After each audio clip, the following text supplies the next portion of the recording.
I am multi-topic talk. Usually I review movies a lot more than TV shows, but I used to be the reverse. I used to enjoy TV shows more than movies until I fell in love with movies. Anyway, that's enough. Today we talk.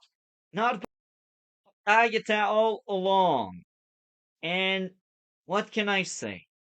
I don't know. It was something. And be advised, I will be giving away a lot of spoiler there. And my, that was rough. So I think you had a very different experience than me based on exchange, except if you were sarcastic, then we are on the same page. No, So not sarcastic at all. I think you're misinterpreting the show, man. So it was not rough at all. Like I honestly can't wait for the next episode. I think it's airing tonight. So yeah, I'm looking forward to watching episode 4. Although this is from the past and it will be uploaded to the yeah, future, so me saying all of that means nothing now. So good times. I'm glad I took the time to explain that and then explain it again. So good times. But yeah, no, man. So you aren't familiar with WandaVision as far as I can remember, right? Like you didn't end up yeah. seeing that one. I didn't see that one. I heard about it. I've heard breakdown of it. I actually forgot most of what I've heard and seen about it, but I didn't watch myself. Like most of Phase 4, I didn't watch. Like I've watched some of these odd movies, like the Marvels, Guardian Volume 3, Wakanda Forever, and 3 shows. So I see a Yeah. tendencies where I've seen like 6 product out of like 20 because Out of they curiosity, did you happen to see Doctor Strange 2, the no, Multiverse of Madness? no, I didn't see So Rania that kind of either. sucks because Not Rania. WandaVision and Multiverse of Madness were direct predecessors to this. It kind of is continuing that story and the storyline.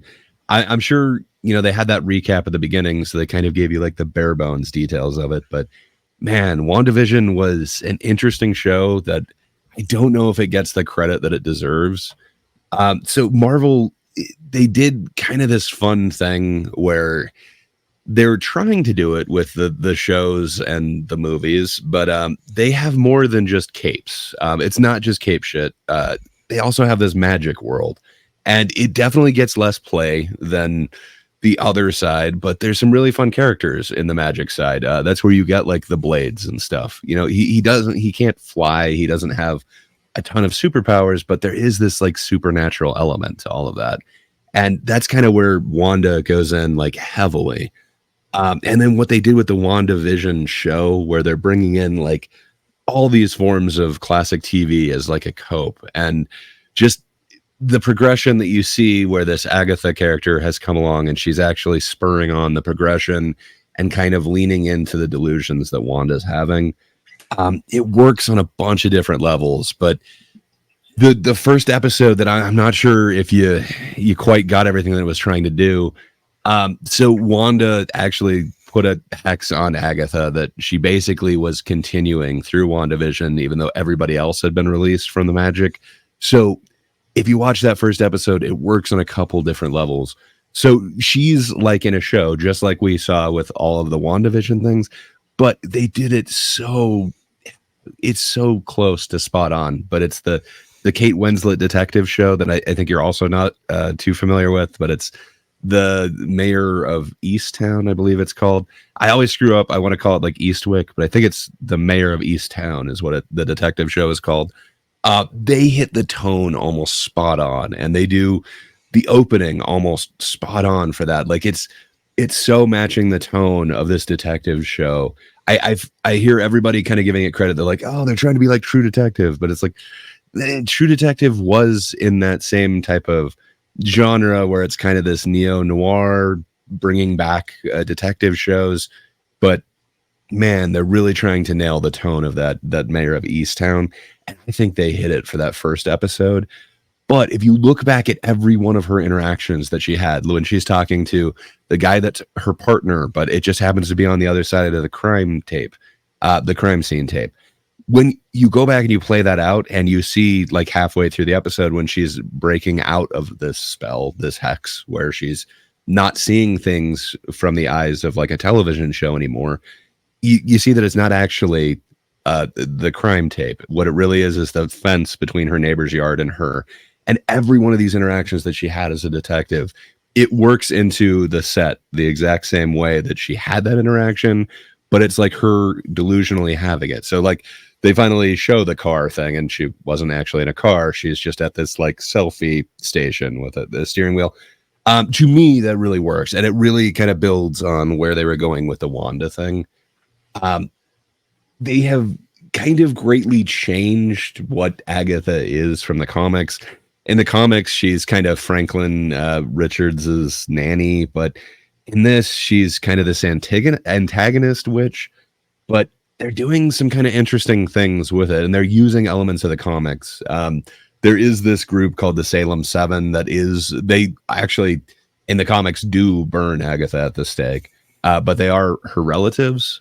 So it's very strange. It doesn't seem like that's what they're doing with this kind of interesting version of the Salem Seven. This version of the Salem Seven is kind of more like the Ring Wraiths or like Dementors from Harry Potter. It's really kind of a cool horror thing where if you look at the Salem Seven from the comics, one of them looks like he's like a merman. They just are so comical and over the top and cartoonish. They are not scary. They're not leaning into that thing where we're really kind of getting that from here. And then every one of the actors that's in this, I love Catherine Hahn and the way that she's taking on kind of each one of these roles, and she has as the nosy neighbor in WandaVision, and then this kind of free spirit who's somehow involved in helping progress Wanda on all the way until she's the detective in this. She keeps taking on these different roles so perfectly. I love me some Catherine Hahn, and the fact that they're these witches and they are doing the trope thing of okay, these witches are chanting. We recently got some Disney witches chanting, and it was goddamn horrible.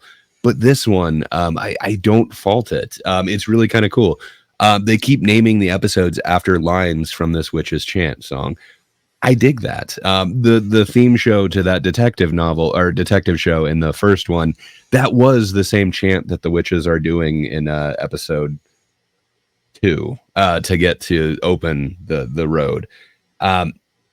It actually isn't a bad chant where, it's not the power of one, the power of two, the power of many. Like there is some levels to this thing. I hated that chant. I wanted to die, bro. I was like, and this is the and this power one of wasn't many. horrible. Like they actually had some people who could sing it. Catherine Hahn, like before she was an actress, she was more of a musical star. She comes from Broadway, so she can actually sing, and so can a lot of the other actresses. Now I'm blanking on her name, but she's the Patti LuPone. She's also an amazing singer. She's kind of the most senior of the witches, the one that possibly is having like memory troubles or something.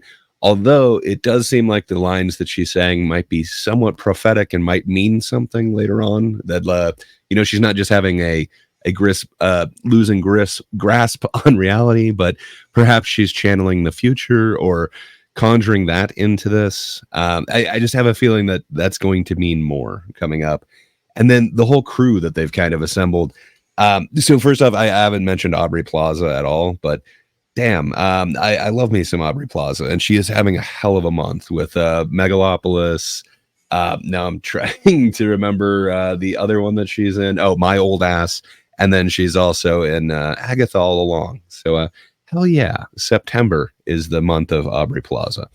But man, I dig her as this type of character. It seems like she is really having fun with it. It seems like all the actresses are. But this coven seems a lot more entertaining to me. I really dig all of these characters, and they are all ones kind of from the comic, but they are taking their own little bit of license with them. The one that's kind of interesting is they're just calling him the teen in this one, but Joe Locke, the kid who has the now I can't remember, but the spell that he can't actually give any sort of information about himself, or at least Agatha doesn't seem to be able to get any of the information from him. It looks like it's has both a W and an M in the curse over his mouth that's preventing him from saying his name. But not only did I dig when they're doing that, but when they're in the car, the teen and Agatha, she's asking him some questions, and then the volume just kind of dips out. I love the way that they were able to do that. And then she's like testing herself. She's like snapping, and it's like, okay, I can still hear that. I just can't hear him. So she knows that there's some sort of like hex or whatever on him that she can't understand the information. And she kind of gets that. And they've kind of put a few different hints out there. So first, Marvel is pretty good with figuring out spoilers and stuff. And they've put a few red herrings into their trailers and stuff that, they were there for people to jump onto as if they were a clue, but they're intentionally a misdirect. So I'm not sure if that's what's going on here. They did give the kid's name away in the subtitles to one of the trailers, where it would end up being that it is Wanda's kid, only grown up. And then in WandaVision, Wanda's kid does actually also dress up completely as a Wiccan in the Halloween episode. They're making a Funko Pop character that appears to be Joe Locke, and they have named it Wiccan. Wiccan is a comic book character who ends up leading, or at least a key member of the Young Avengers. So it does seem like they are making him Wiccan. However, they also have a couple of other clues. Like in the last episode, they mentioned that Agatha wouldn't even recognize her own son if he knocked on her door. Well, this kid knocked on her door, and she was saying that directly to him. So there is kind of this bit of mystery as to who this kid is. That's coming up. There's all these different trials. They're giving you kind of clues as to what trial is going to be. The leaves were like all blue on the trees, which kind of it foreshadows that they're going to be in a watery place, that this would be the potions trial, and that it has to do with water, the water signs or whatever. It is kind of interesting. I didn't catch that upon like my first viewing of this episode. And then the leaves change once they go back to the road, and it seems to be foreshadowing what the next trial is going to be. I'm kind of digging this. There is kind of the sad part with Deborah Jo Rupp, who really didn't want to be there. She was kind of tricked into it. She was kind of kidnapped and brought onto this road. And then sadly she was tricked into taking these poisons on this horrible, dangerous journey that she totally didn't sign up for. I think there might be more going on with that character. I think, again, there might be kind of a misdirect as to what's happening there. But, man, I love seeing Deborah Jo Rupp and other things. She did play an iconic role of the mother on that 70s show. And sadly, I think she kind of got typecast in that. But I always love seeing her, whether it's like in Seinfeld or whatever. Just, man, she really does kind of eat up the screen when she's on it. I just kind of love that character. And then just, man, I really felt it when they made her unfortunate demise happen there. But, they didn't exactly grab her, and magically it kind of brought her back to the road. And then speaking of the road, I glossed over one part with Deborah Jo Rupp where she steps off the road and she just kind of has this like sinking into mud moment. Man, that really brought me back to the Never Ending Story, and like the saddest scene I've ever seen with Atreyu and his horse. Just, man, there's a lot of things that this show is just kind of like harkening back to, and really homaging in kind of a great way. I think this is for the other side of Marvel fans. It's for those that aren't necessarily looking for the cape shit. They don't want to see lasers. They're not necessarily looking for super punches or anything like that. I know from talking to a few different people who kind of are super into those detective stories. They could not believe how well they just like nailed the tone in that first episode. But yeah, I'm just having a slightly different experience. Again, we're 3 episodes into this, so I'm not totally willing to sign off and say like this is the best thing ever. I don't think these are 3 perfect episodes. Like, I can't remember the article. I want to say it was Vanity Fair said the first 4 episodes are perfect. Um, I don't know. I think there's some room that they could have trimmed down a bit of two. Two's kind of like that. Let's get the gang together. All right, you son of a bitch, I'm in. Um, I think we've seen team up things a whole bunch of times, so I like that it wasn't a whole season of that or a whole movie of it, like I feel like we got with Rebel Moon. But it was a full episode of come on, let's team up. Where I feel like the characters could have jumped on a lot quicker, like Deborah Jo Rupp, where it's like, wait, we need another one. Okay, hey, you want to come over? Sure. I think it would have worked out, but yeah, perhaps watching them in different order, not watching them like one at a time. Maybe that would make it move a little bit smoother. But yeah, I'm looking forward to the one tonight. I hear a lot of people kind of complaining that the acting is over the top, and I don't see that at all from Catherine Hahn. But I do love me some Catherine Hahn, and then every one of these kind of actors that's in there, from Shahir Zamina to Ali On, who's playing Alice Wu. Just man, I want these side witches to kind of have their moment to shine. I'm really digging this Covenant, and then I'm digging Aubrey Plaza. I can't wait for her to make her mysterious presence known and just essentially take over for Deborah Jo Rupp, who unfortunately is no longer with us after episode 3. But I got a feeling she's coming back. Perhaps not in this episode, but I feel like she's the one who's been done dirty the most. If you watched WandaVision, it's just so sad what they make Mrs. Hart go through in that one. You can see that she's literally like fighting back tears, and you can see how much she's struggling in her head to fight against Wanda's chaos magic, and she's just unable to. And then to think that she had a couple years since Wanda's takeover of the town, and then just I believe it's 3 years actually, and then this is how she goes out after Wanda's torture. Man, it's a really sad existence for Mrs. Hart. So I hope there's justice for her. I do believe she was deposited back on the road for a reason, and we'll see her again. It's interesting. You had a very different experience. Now, I will ask you this because I look quickly through my notes. What did you think of the humor and the dialogue overall? Yeah, I think it really works. I think the humor is there, and it works on two different levels for that first episode. Like it's initially, I think the dialogue works and it's kind of funny, but when you see it played back in context, where you realize that she's being delusional, she's the only one that's seeing this detective novel.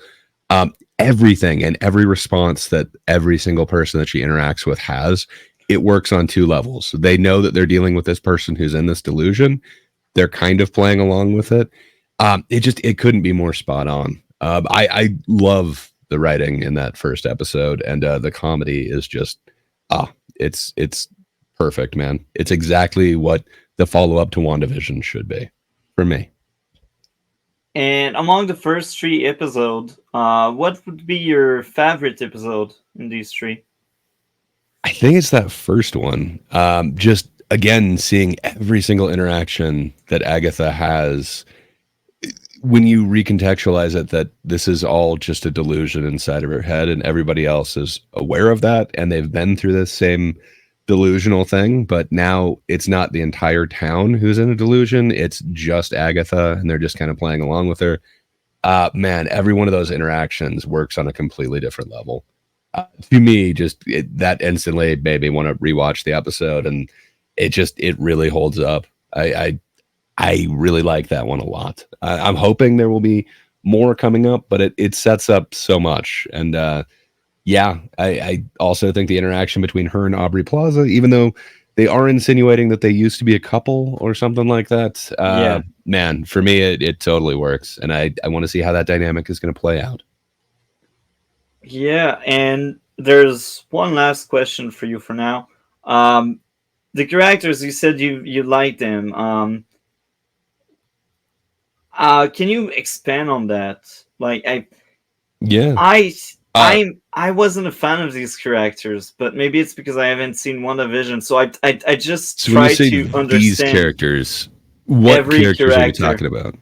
I think the So only character I found somewhat interesting was Aubrey Plaza, but I only remember her being in the first episode, but I might be wrong. so far she's just in the first episode. Yeah. She might be hidden in the second episode. It's kind of a theory that you need five witches or yeah, five witches to open the road or whatever. That Aubrey Plaza is a green witch, so Deborah Jo Rupp was kind of just stepping in and filling in that shoes, but it was actually Aubrey Plaza there, and she's on the road with them. They just didn't see her, so I believe that's what's going to happen. Also, the trailer kind of showed her on the road with them, so I'm pretty sure. Yes, from every episode from here on out, Rio's with them. So Rio is a new character. She was not in WandaVision at all, but it kind of sucks. It would be like starting at like the third movie or something and being like, well, I don't know any of these characters. It's like, yeah, they were established and you met them through an entire season of a show, and then you kind of understood what happened with the Darkhold and where that kind of went. So Agatha, I guess spoilers. Um, Scarlet Witch did not have the Darkhold. Instead, that was Agatha, and then the Scarlet Witch ended up discovering it and taking it from her. And then that's where you get to like the multiverse of madness when she finally cracks and realizes that so she was going through some heavy trauma, and that's what a lot of the whole WandaVision thing is about. But it ends up with her having this Darkhold, which is the power of essentially chaos magic, really dark magic, but it leads into the multiverse of madness where Wanda is actually the villain in that one, and it's Doctor Strange and America. Now I can't remember her Chavez. name. Yes, America that's it. Chavez. Yeah, who are essentially fighting against Wanda, who's trying to take them out. And you're going to miss a lot of the characterization with Agatha because you do meet her in that other show, and then you do see that she's an instigator and she keeps kind of progressing the kids along. And supposedly the teen is the kid that you met from the previous show as well. And then you do know the entire town. Every single person that Agatha interacted with before she went on the road is in WandaVision. So it's kind of fun Nice. seeing those characters again, like 2 years later. I guess 3 years later. Sorry, after they're all out of this thing. So it's interesting. Like you're definitely missing a couple of layers without seeing that. But most of these characters are new. So you do have different layers to Agatha. So you do kind of understand what's going on with her, how she got to where she is. But you never met Jennifer Kale before. You never met Alice Wu before. You never met Lilia Calderu or Rio Vidal. So like the entire coven, you didn't really know. It's just basically the neighbors, like everyone that she interacted with as a police officer, except for Aubrey Plaza. Um, but it does add another layer to all of these interactions, and then the fact that everyone in this town has been essentially brainwashed before and held against their will. They kind of knew what was going on with Agatha, so there is this extra element to that going on too with every interaction. But still, I think even without knowing that, I don't know. I think it still kind of works as a really good parody. But I don't know. You do have to kind of be into parody to Yeah. appreciate it, I guess. Now that triggered another question. Now, based on what you told me, I realized, and maybe I'm wrong on that, but I realized that TV show relies way too much on the fact that everyone has seen WandaVision, or everyone, because I didn't, and I'm watching that. Would you say it relies too much on WandaVision, or I don't think so. I think it would still work without having that. But you do get this deeper appreciation. Everything is working on another level with that. And you kind of understand the parody, why it did a detective story in the first place, why it went to all these different styles of television. It's just a continuation of WandaVision. But without that, you still get a kick ass parody of a cop show that's done well, and then you see her breaking out of it and then realizing like, okay, I've been under this spell for 3 years, cool, I need my power back. Also at the end of WandaVision, Wanda ends up taking Agatha's powers. So she no longer has her powers. She's looking to get it back. The way that you can get it back is apparently through the road. So it kind of makes sense to me. I don't think you need to see the other one to know that, hey, there's this formerly powerful witch wants to get her power back. Yeah, They have a recap at the I beginning. got it. I got that aspect. I'm like, okay, that's I the think you just adventure missed to kind of get power. the layers and the way that they were telling the story from WandaVision. Just that so every episode is like a different decade of television. So you have like the 60s sitcom, then you got like the 70s one, you get all the way up to like a 90s sitcom. It's pretty fun, but you can understand where this kind of gritty detective story would kind of fit into that, why they kind of went to this weird conceit that it appears Wanda was using television as quite a coping mechanism and as a way to kind of mask the trauma that she was feeling and for her to not actually uh, kind of ruminate in it. Instead, she could escape through television.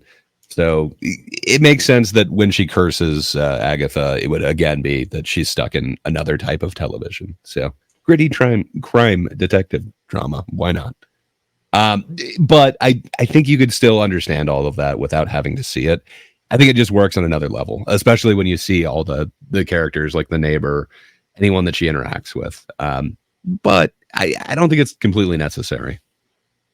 Yeah. I'm intrigued now about WandaVision. I think you're the only person I know that's positive on it, and just because of that, it has value. It's So different than any other Marvel thing. I'm not going to say it's the best, but man, it's got an interesting way of dealing with trauma. I think a lot of people kind of did that same thing that they did for the Acolyte, where they're like, "Oh, so this is telling me that like you're supposed to like the Sith." It's like, no, not at all. It's trying to show you how a person could get here, like what would cause them to cause this much harm, what would cause them to essentially go from superhero to supervillain. But I think a lot of people are taking that as so she's supposed to be the good guy now, even though she imprisoned this time. It's like, no, not at all. Like she's literally becoming the bad guy. Like she is the bad guy in the next movie. yeah, But that was the main criticism. It was never like this is done poorly or I don't understand what's happening. Like it really is an interesting experience. I like it a lot more than a lot of the other MCU TV shows, but it's not my top one. But it yeah, holds up. I have kind of gone back and watched some of those. I think it and Loki kind of they seem to really be a cut above a lot of the rest. that's interesting. Now I And it's have not the only cape shit. seen. If you're going into Marvel for the cape shit, this doesn't have that. Yeah, The magic side of Marvel was always the B team. It was always very low in sales. It's not like it was ever, the number one character. Probably Scarlet Witch is the closest to that, but she was always intertwined in these big arcs that involved cape shit. So it's interesting, but I think where Agatha is going to lead us to is some really cool shit. I hope they end up going there because it seems like you could bring up essentially like the MCU version of like Swamp Thing. Now I'm forgetting his name. It's like the Mandrake or something, but there's like monsters and weird stuff, and it could lead into Blade. It could lead into a bunch of these other stuff that we haven't really seen, which is the kind of spooky magic side of Marvel. I hope they end up going there because there's a whole lot of people who they're not necessarily into the punching the cape thing, but hey, they like the magic thing. So I don't know. I don't think by any means this shouldn't be, but yeah, if your main thing is like Iron Man, this might not be your favorite thing. understandable. Thank you a lot for sharing. And if you would give a grade overall on the first three episode as one block of episode, what would be your grade on for that block for the start of it? I kind of hate doing that with ongoing series because it's like I start seeing potential and it's like, oh, this could be going in so many different ways, and this is going in this way. It's going to be so great. So far the potential is really good, but I don't know. I keep getting burned with that. Like specifically, I'm thinking of Acolyte was the last one where it's like there's so much that they could be doing with this, and if they just pay off this mystery correct, and then they don't. And then I'm also kind of thinking that with it's not the boys, but it's the teen version of that. Now I can't remember what that's called. The Gen V. spinoff. Thank you, Gen V. I saw so many cool ways that they could have gone with it, and then they went so straightforward. Where I thought they were kind of giving us clues that, like, with the power of mind control, like maybe what we're seeing isn't actually happening. And it's like, nope, that is actually what's happening. It's straightforward. It's kind of meh. So it could really drop off, but the potential that I'm seeing in these first three episodes, I really like it. It's not perfect. If I had to give it a score out of 10, I'd probably go like 8 on the three overall.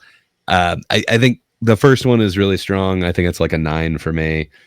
I think the second one's probably like a 7, and then the last one's probably like an 8. So I think that brings me to like an 8 overall. But again, if they kind of screw up where it's going, it's going to retroactively drop all of these scores. That's kind of one of the problem with like an ongoing series. Um, I know looking back at the Acolyte, I definitely want to lower some of those scores, knowing that they're never going to pay off anything. That, I thought the potential that they're just not giving us this information now because it's all going to be part of the payoff. And then no, we're just sacrificing all character development, all character arcs, everything for this non-payoff of this mystery. I'm certainly hoping that they're not doing that here. So with all that caveated, for me, it's like an 8 right now, but it could certainly go lower. Thank you very much for sharing. So we will move on now. Overall, usually I'm not the biggest MCU fan. I did like a lot of the movies, but I will be honest, I'm not really caught up with it because I only heard really bad stuff, and I feel like the MCU should have ended with Spider-Man Far From Home or Endgame, one of the two. But that's a corporation behind that universe. They are greedy, they want money, so more movies came out. I ended up watching Black Widow, the first entry in Phase 4. That went downhill quick. So yeah, with Agatha All Along, I went into it as some kind of homework because I'm like, I review so many movies and I don't review enough TV shows. Let's cover that because it's something. And it's hilarious because I really wanted to have a review out before the show ends. Or I tried to be caught up with it. There was too much thing going on. I I needed to wait until the entire show was done, but still, I did end up watching the first three episodes around the same time when episode 3 just came out. I plan on having that video here. That's why we will have a great cameo at some point. Um, but yeah, going into episode 4, I was like reluctant. I I was like the first three were rough. I didn't like it, but then it got better and better and better. Well, I exaggerate a bit, but I do think the back half was a lot more bearable than the first three episodes. If I wasn't reviewing stuff on my channel, I think I would have dropped the entire thing, but I gave it a shot because I started that season and I was like, I want to see where it finishes, and maybe I can give my perspective on it, which I do right now. I have not read the comics, but eventually, because of that TV show, I'm actually interested to maybe give a comic or the comics some chances. And and I didn't see WandaVision, so that's the premise. So now let's review episode by episode the entire season because this is how we do reviews now. I have fleshed out notes about every single episode, so I will do some kind of episode review smashed into that juicy season look review. So I just look into my notes and I think that episode was just good, slightly above average based on my notes. So let's read out What's up with that? I had four issues with it, explaining the somewhat low score I gave that. First issue telling instead of showing what happened with the convict or convent in order to save some money. Oh, with the convict. Oh yeah, that's when she was a cop. Dang, that's a long time ago, that thing. Um, Dialogue was bad and not funny. If you can excuse me, yes, I can excuse you. That was terrible. The way the main character talks to her boss felt odd. People don't talk that way. Play a drinking game and take a shot each time characters talk to each other and call each other by their names. Now, maybe that thing came back later on. I just got used to it, but it really got under my skin in that episode. I was like, do you really think your audience is that stupid? How many I get that we heard? I don't know. I lost the count. I made a joke about it. Um, Now there's still three things. Um, I guess four. One was not marked down, but I was invested enough and entertained enough to want more. So even if I don't have that many likes, I didn't hate the experience with this first episode. I didn't adore it either. I thought that was just okay. So my first like would be competent, impulsive, and confident lead. That was kind of cool.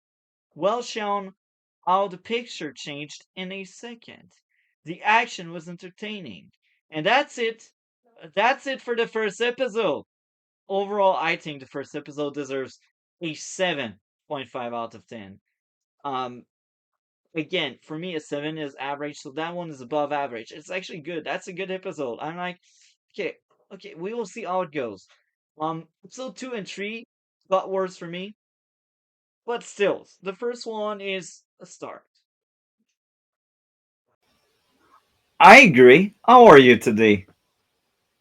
Uh, yeah, doing pretty good. Talking about Agatha, so better than most days, I guess.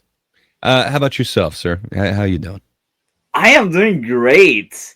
And I remember talking to you when the first three episodes came in, and I didn't really like the first three episodes, but then I got hooked after that. And I will admit, the show surprised me. But we are not here to talk about my take. I want to hear your thoughts on all of the 9 episodes, I believe that was. What did you think of the show overall now that the show is done? Yeah. So I kind of knew nothing about Agatha going into it. Hadn't really followed her in the comics. Knew that she was kind of like a nanny to the Richards kid, but that's kind of it that I knew about. And then I watched WandaVision. I understood her character in that, and that she's kind of this over the top antagonist. She's the one who introduces the Darkhold to and is kind of in charge of it. She's in charge of Wanda's kind of turn to the Darkhold, and then yeah, just essentially, she's the villain, the over the top villain or antagonist that would come up with her own theme song to do the reveal that she's been the villain all along. Thus the name Agatha All Along and the theme song. But going into this show, I had no idea what it was supposed to be. It just, I don't know. It was very strange. At first, they said that it was called like Agatha House of Harkness or something. And then it was Agatha Coven of Chaos. And I think it was Agatha the Darkhold Diaries. And then eventually it was Agatha. And then Agatha the Lying Witch with the Great Wardrobe or something like that. And then finally, it switched to Agatha All Along. So that was kind of all I knew going into this is just wow, there's like 6 title changes and kind of close to when it was supposed to be released. That didn't really bode well. And then all of a sudden there was this article, I can't remember I honestly can't remember if it was Variety or where it was, but it was basically praising the first 4 episodes are just perfect television. It is just perfect episodes. So that's kind of all I knew going into this. It is kind of interesting to me. So this is kind of the middle section in what's going to be kind of 3 shows that are heavily tied together.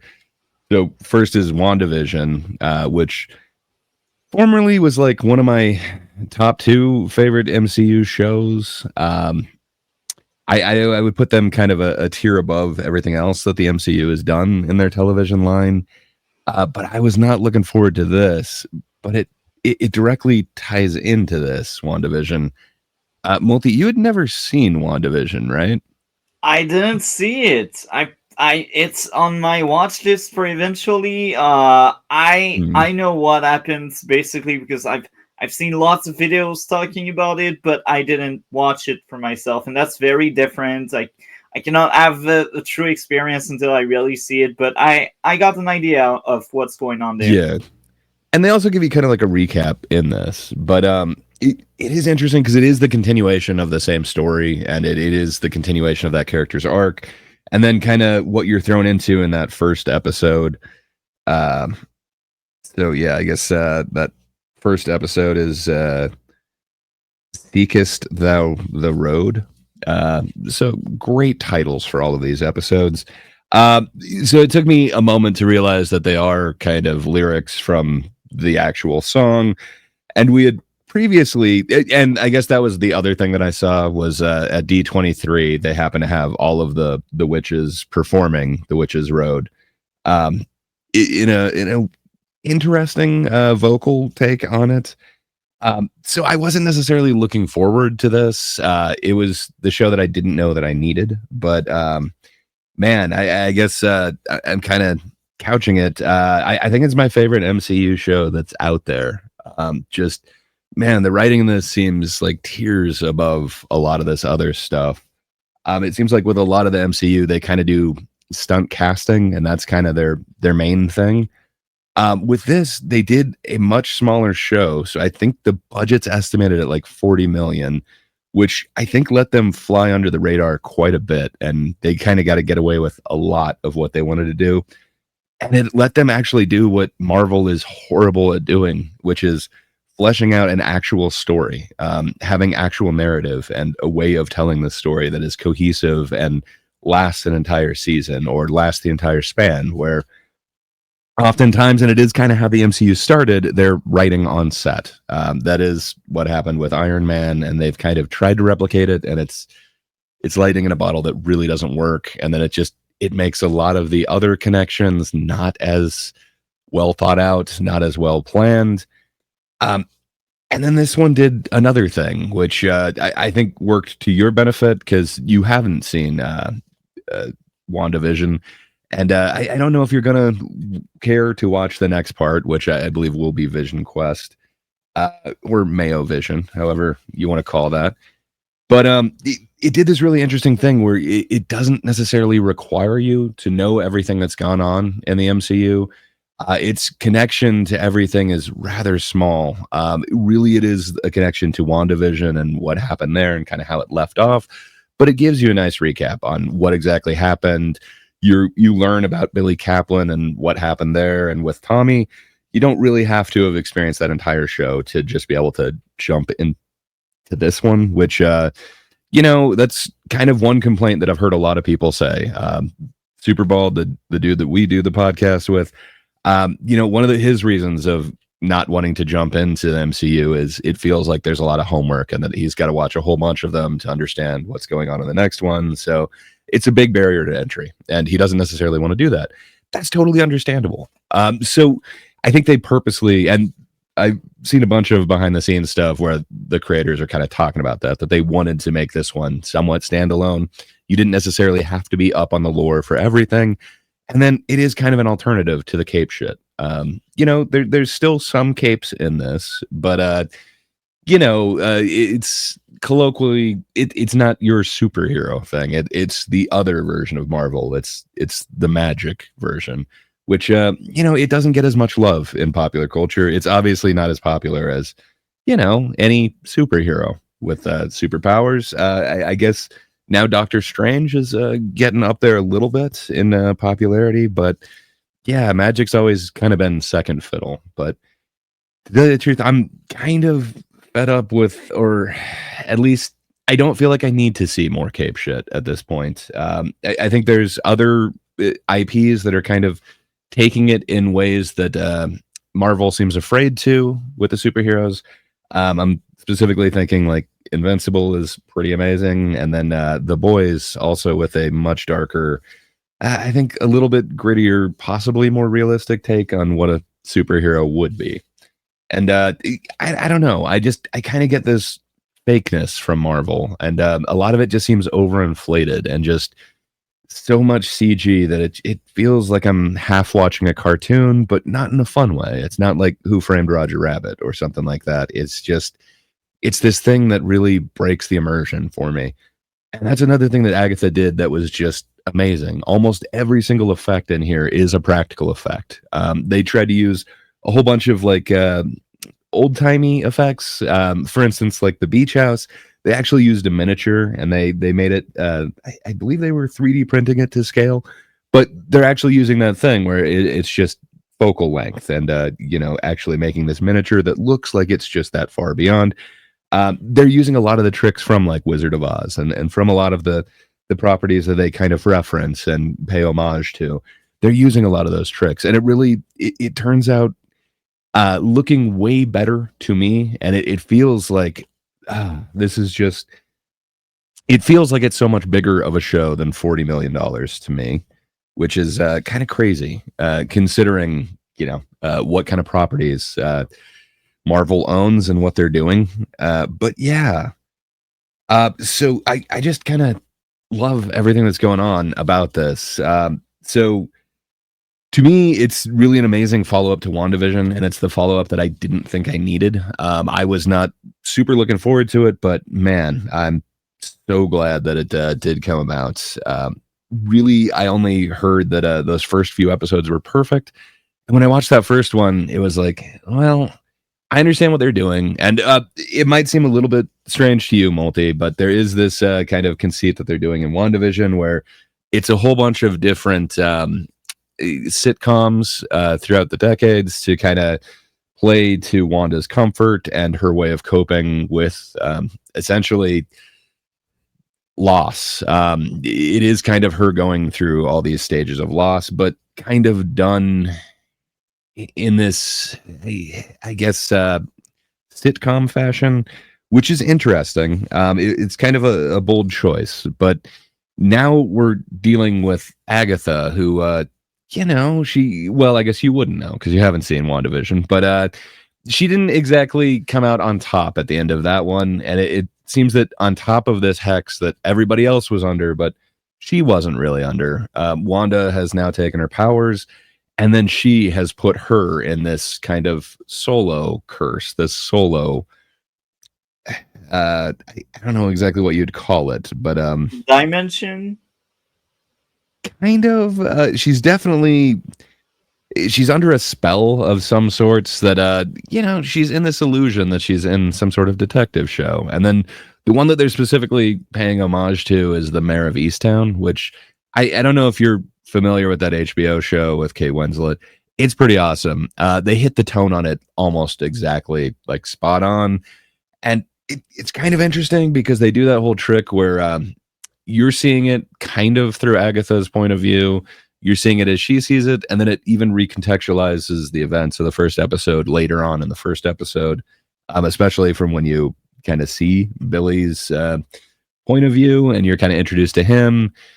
And even the way that she's interacting with everybody else, it just helps to kind of recontextualize that. Like when you realize that, nobody else is in this detective novel or detective show with her. The neighbors are just kind of commenting. They're just talking to her. You realize that, the neighbor was just at his fence the whole time. And these are the same kind of neighbors, people all around the town that were in WandaVision. So there's a lot of kind of callbacks to those. So it really works if you have stuck with it. But if not, it's just kind of interesting to just see this woman who's under this spell and just kind of going about this detective novel that nobody else can kind of see. It's just kind of her own delusional world.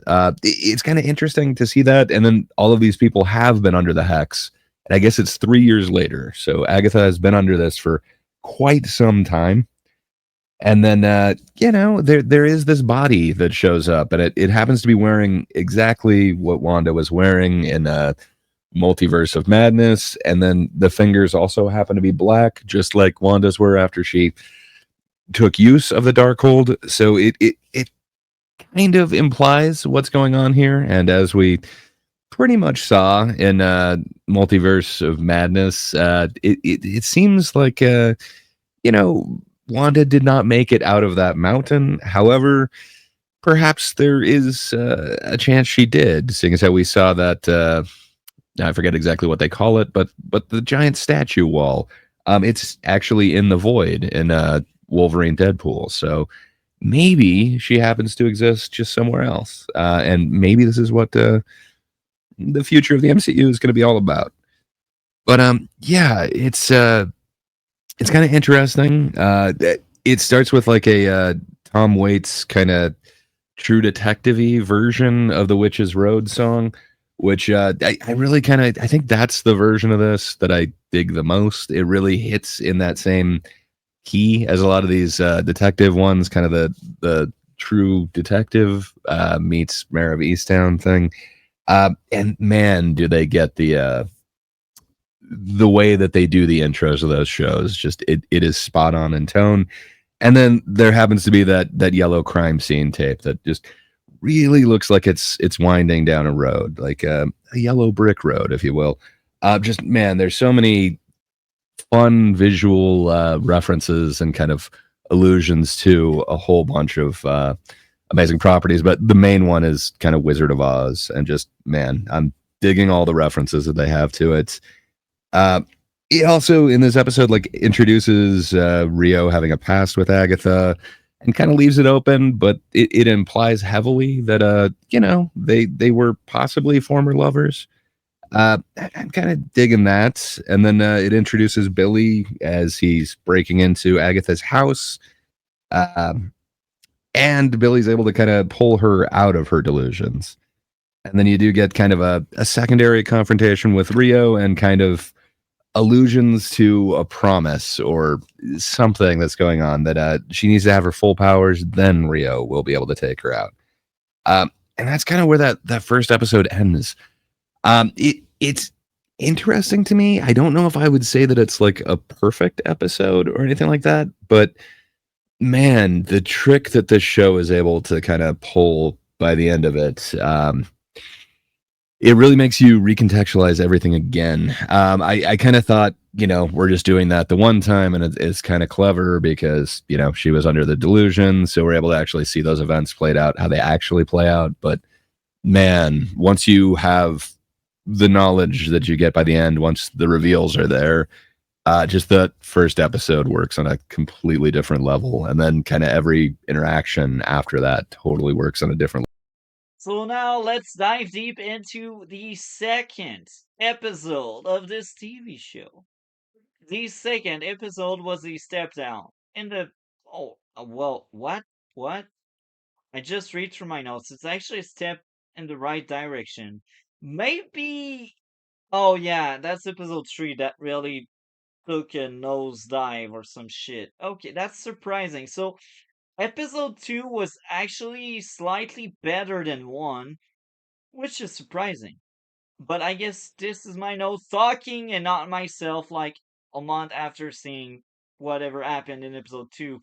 But episode 2, my first issue would be more weird dialogue. People just don't talk like people.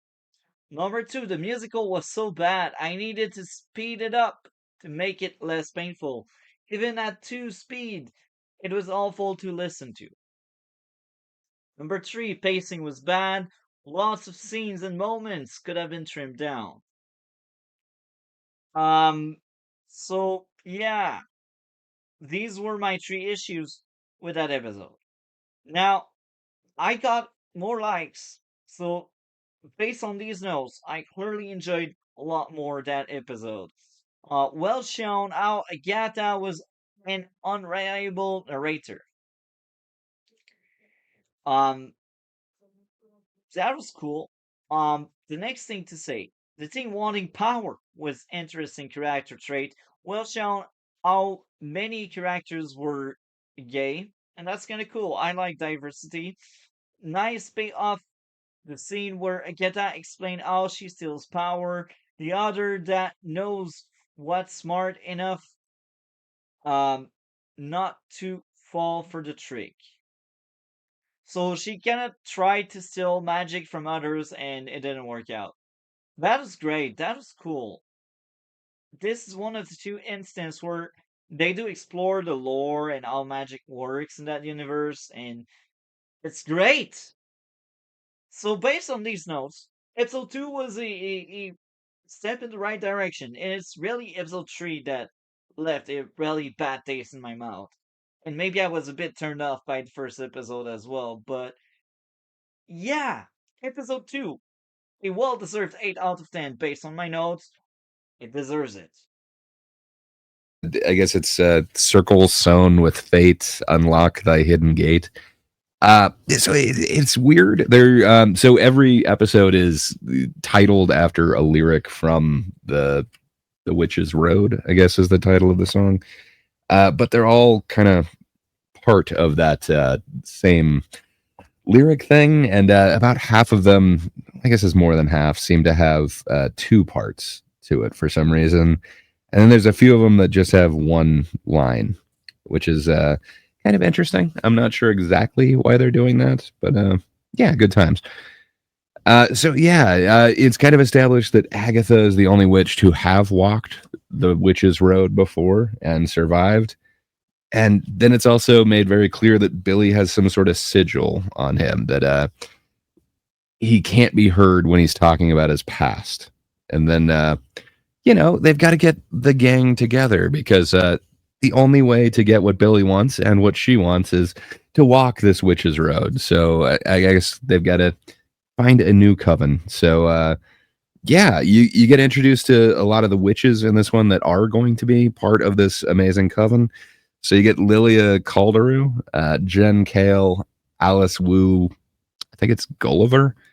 And then you get another callback from WandaVision. You get Sharon Davis, who there's a fun running gag that Agatha has no idea what her name is.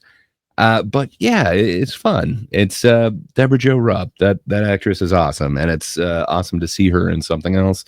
I always kind of love seeing her in something, but yeah, sadly, she kind of gets pulled in and picked at the last second instead of an actual Green Witch, and it seems like there's kind of a reason for this, but man, the recontextualization of why it kind of worked out that way, I love it after kind of getting the true reveals in the end. So they're recruiting the coven as animals keep watching them.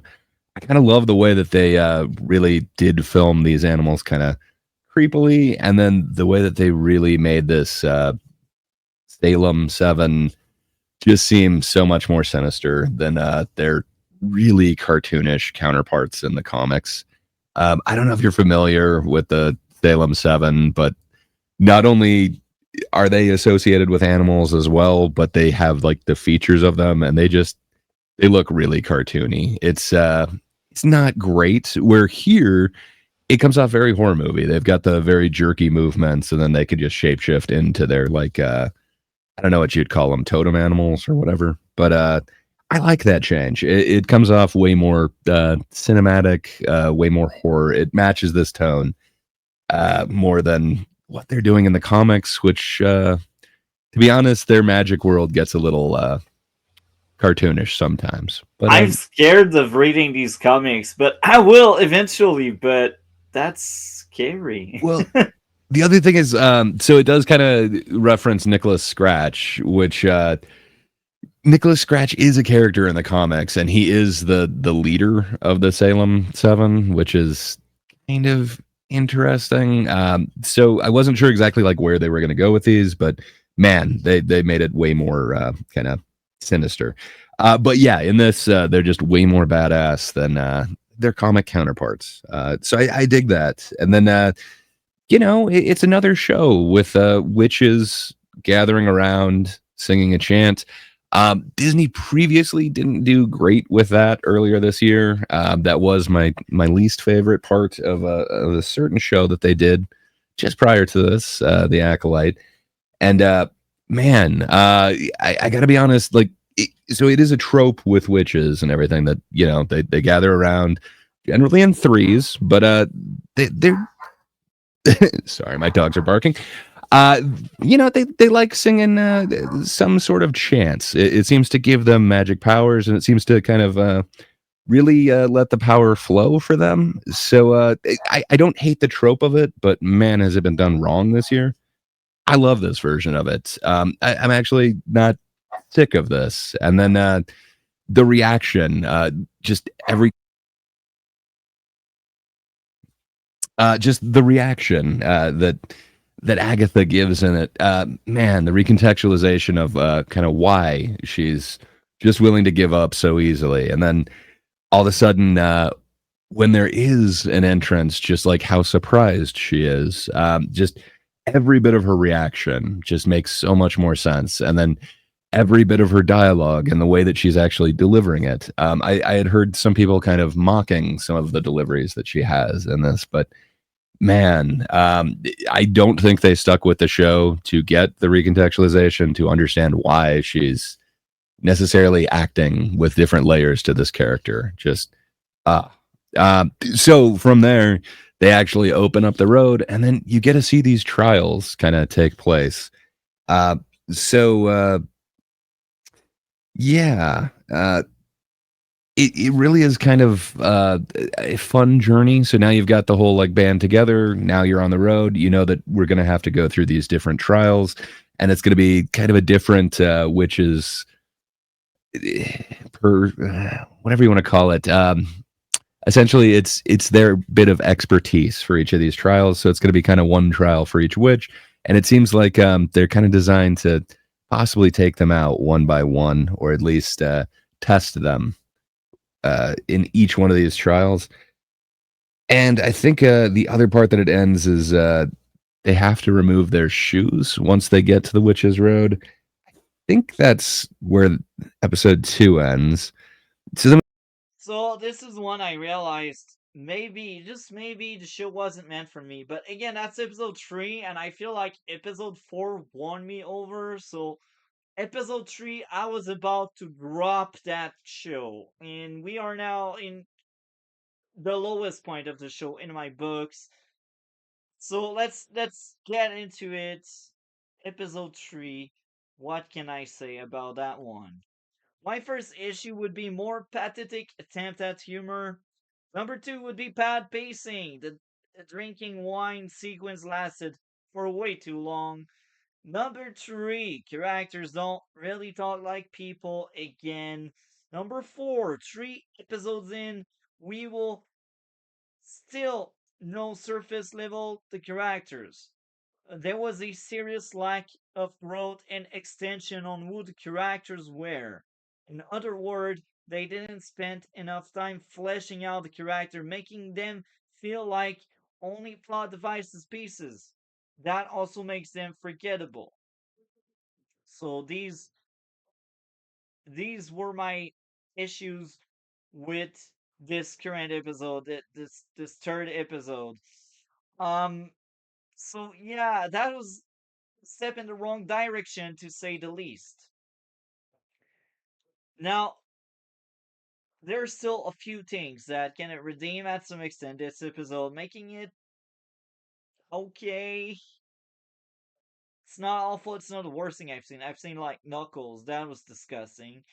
But yeah, the first like the motive of the character were somewhat well explained. The magic system was decent. The episode was entertaining since a lot of things were going on. And I am guilty. I will be honest here.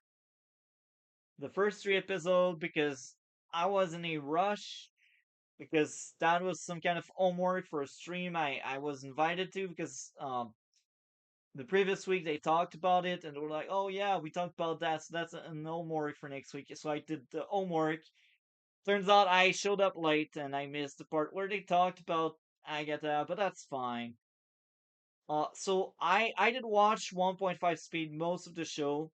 Some episode in the back half I did end up watching normal speed because I started to get invested and I was like, that's actually not that bad. Maybe I was too harsh with the first three episodes, but again, episode three terrible. Well, not terrible, but mediocre at best. 6.5 out of 10. For me, 6.5 is not that high. It's mediocre at best. And they've got to be shoeless, and then they see that amazing house. So there's a bunch of cool things that they do with the road for me. I really love the set design that they're doing with all of this. First off, we had another kind of witches show that took place in kind of a wooded area. It had a much bigger budget than this, and my God, this woods actually comes off very woods like, where the other forest kind of came off very much like a bunch of foam on a set, which sucks. Apparently, they had like 55 trees that they individually sculpted for this, and then they were able to move them around quite a bit to give it kind of a different look. And then they went all in with the leaf coloring to kind of let you know what trial is coming up. I absolutely love that. But on top of that, we get even more with those leaves. Yeah, it just I love the layers that they're putting on all of this. But we get to the kind of that first trial. Well, I guess before we get there, there is the part of Deborah Jo Rupp kind of sinking in the mud. I'm not positive, but I think that's a reference to the Neverending Story. There's this like really scarring scene that happens with a horse in that movie.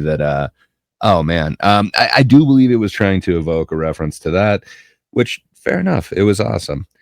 Uh, but yeah,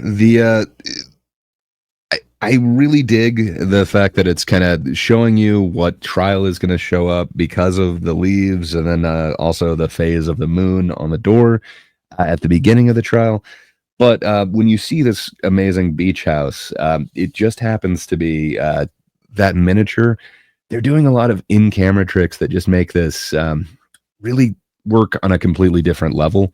And then the fact that this is supposed to be a magical location, they're able to do certain things that they harken back to a different time in movies. Like there's a lot of backdrops and stuff behind all of the trees. Uh, that is kind of amazing. I love the way that they're able to kind of set up this whole world and make it work and make it a lot more practical, but using a bunch of throwback effects too. It really works for me. So they have to do this. I guess it's the potions trial for that first one. Um, it is kind of interesting. You don't know exactly what's going to happen with this. And then the second they enter this house, all of a sudden their wardrobes change. So it kind of sets up what's going to happen at each one of these trials. And this one seems to be kind of like a Real Housewives one, or one of those kind of, I don't know. Housewife, housewife drinking wine. Yeah. But it seems like it's kind of each one goes to like a decade or like a bit of pop culture. This seems to be those like Real Housewife cultures where it's kind of putting them in this beach house, and then they happen to see the wine, assume that that's what they have to do, so they get a corkscrew, and the second they open the wine, all of a sudden this timer starts counting down. So then we realize that okay, each one of these trials is going to be timed. It kind of makes sense in a way, and I didn't make the connection until later, but it kind of makes sense why these trials would be timed. And then yeah, there's a bit of body horror in this one where they drink the wine, and not only are they poisoned, but they physically have some sort of transformation. I thought that was kind of awesome, especially since they're using actual practical effects. It's not just CG, like okay, make their their faces look disfigured. It's you can tell that they're actually putting on prosthetics and are actually willing to make the characters look like this. And then you start seeing some hallucinations for them for each of the witches. It gets pretty personal with each one of them, and then the house is slowly. I guess the water is taking over. You can kind of see it up the giant windows that like now there's fish swimming by. You're now underwater. This whole sense of kind of horror and dread just seems kind of perfect for this trial for me. And then they have the whole thing where they have to like escape through the oven. That also seems like a huge callback to a bunch of witch stuff. Hansel and Gretel to be uh, just the least of which. It seems like witches going into an oven. Uh, what can I say? It's part of popular culture as well. So that was kind of awesome. I wasn't expecting Sharon to not make it out. I assumed that the second that they went through the oven and like went down the slide or whatever, they were going to be able to revive her. They're witches; they can do magic or something. Uh, and then it kind of shows that she's not coming back. I assume they were going to do the MCU thing where later on at the end of the trial or somehow they're able to kind of bring them back. But man, they really kind of show you that these stakes are for real. I was So actually surprised by that. Like, pretty yeah, much everyone really died, and that was well, and it sucks shocking. too. Because like Sharon seemed like a nice lady, She so you haven't seen the torture that she went through in WandaVision, but man, this lady did not have a good last few years. And then to after all of that and the torture she went through in WandaVision, to then just be dragged by Agatha into this trial that she has no reason being in. She is not a witch; she just has a green thumb, but yeah, sadly, Sharon didn't make it out of that. So they're showing you that the stakes are real in this particular one. So they bury Sharon, and then they need to summon a new Green Witch because that trial wasn't for the Green Witch. They're still going to need a Green Witch going on, and that happens to be Rio, who comes out very. I think it has to be a homage to Sam Raimi and Evil Dead. Just the way that her hand springs forth from the earth. Just man, if that isn't the Evil Dead poster, I don't know exactly what is. So, episode 4, we enter in the territory where I was in a weird place. When I came into it, I was like, episode 3 was bad. I didn't like it. But then I started watching. I admit it was funny to see Agatha being so self centered to her goal and disregarding the burial of the dead girl. I guess this is why I got hooked. Because this is the first thing I marked down about episode 4. So I think that specific scene got me hooked. I was like, oh my, that's actually a cool thing because she's not really a hero. She is manipulative, she is a villain. And I think that was the point. You're not following a superhero here. You're following a tortured witch. That's that's the show. So my only issue with this fourth episode would be pacing kinda sucked. People take too many pauses when they speak. Everything could be trimmed down. I admit, I was watching that episode at 1.5 speed and it felt good. It's not the way it should be consumed, therefore, the one speed would be way too slow. Way too slow. So that's the biggest issue with this fourth episode. Now, here are the few things I did like.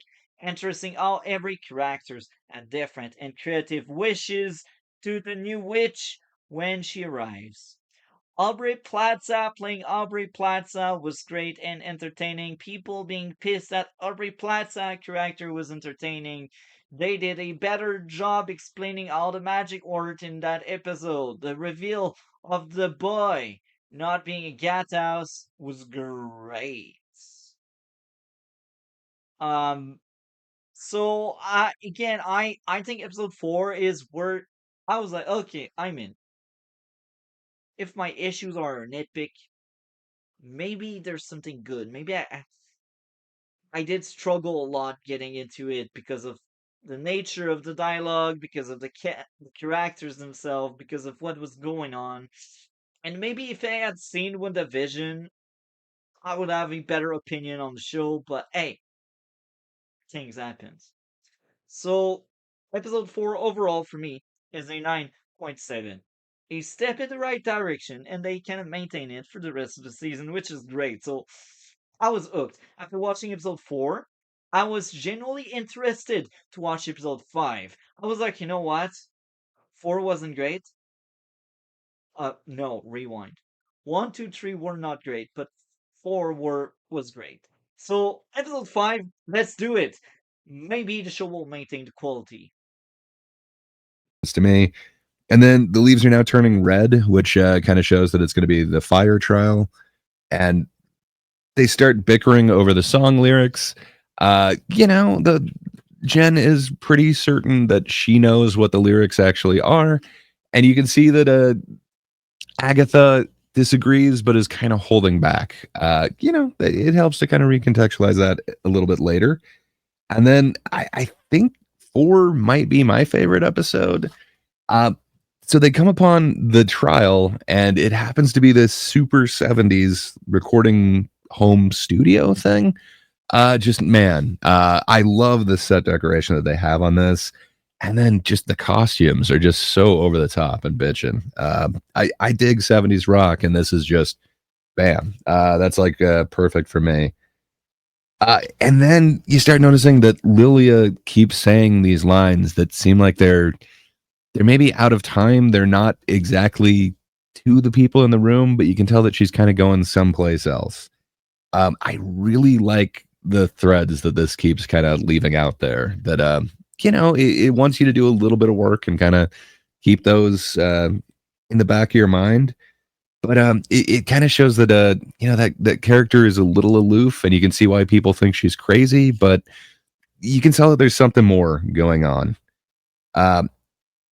And again, Agatha has a whole bunch of over the top line deliveries during this thing. And it kind of makes you wonder why she's doing it. But again, with the recontextualization, it all kind of makes sense. And then there's huge references all throughout this thing. There's so many Suspiria references, both the original and the remake. There's so many Carrie references in this. There's a whole bunch of like shots and zooms that just it looks like it's straight out of the 70s. Just man, with the editing and even the effects, just everything looks like they're really trying to go in the vein of Carrie. But man, there's shots that look like they're directly out of Suspiria. I absolutely love every aesthetic that they're able to put into that episode. And then they bring up this literal generational curse that Alice happens to have, and that leads into them having to do this rock ballad of the road. I really enjoyed it. Apparently, each member of the band actually had to learn to play their instruments. So, like, they actually, I guess, Rio actually had to learn to play the drums. So I guess for a couple months, they actually had to practice on their instruments so that they could come in and actually look like they knew how to play this particular song. So that is kind of fun that, even with something as simple as just the rock version of this, they had to actually learn their instruments to play it. Not That's that it gets a cool. ton of screen time, but man, you can see that Aubrey Plaza is actually moving in beat with the drums.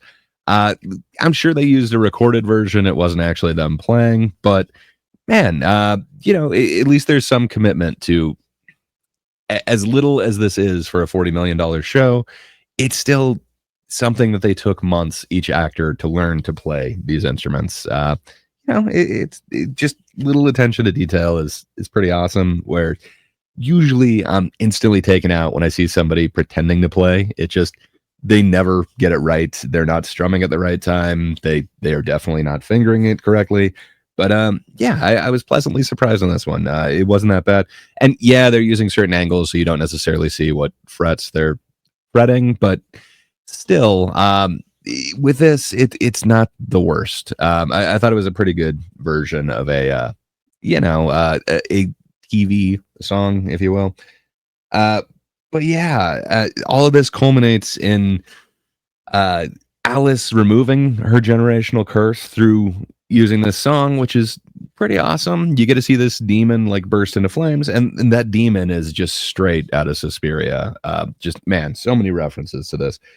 But yeah, it all culminates in the teen getting stabbed, which they're able to get out of this trial, but not unscathed. Somehow, the teen is in peril, and the leaves are now purple. And yeah, so then that would lead to episode 5, and it starts with a whole bunch of different animals, and then they start turning into the Salem 7. And man, do they get some fun movement again. I love that really jerky movement that they're able to do, that kind of horror trope. Man, love it. So you get these just amazing movement shots of the Salem 7, and again, way more menacing than they ever were in the comics.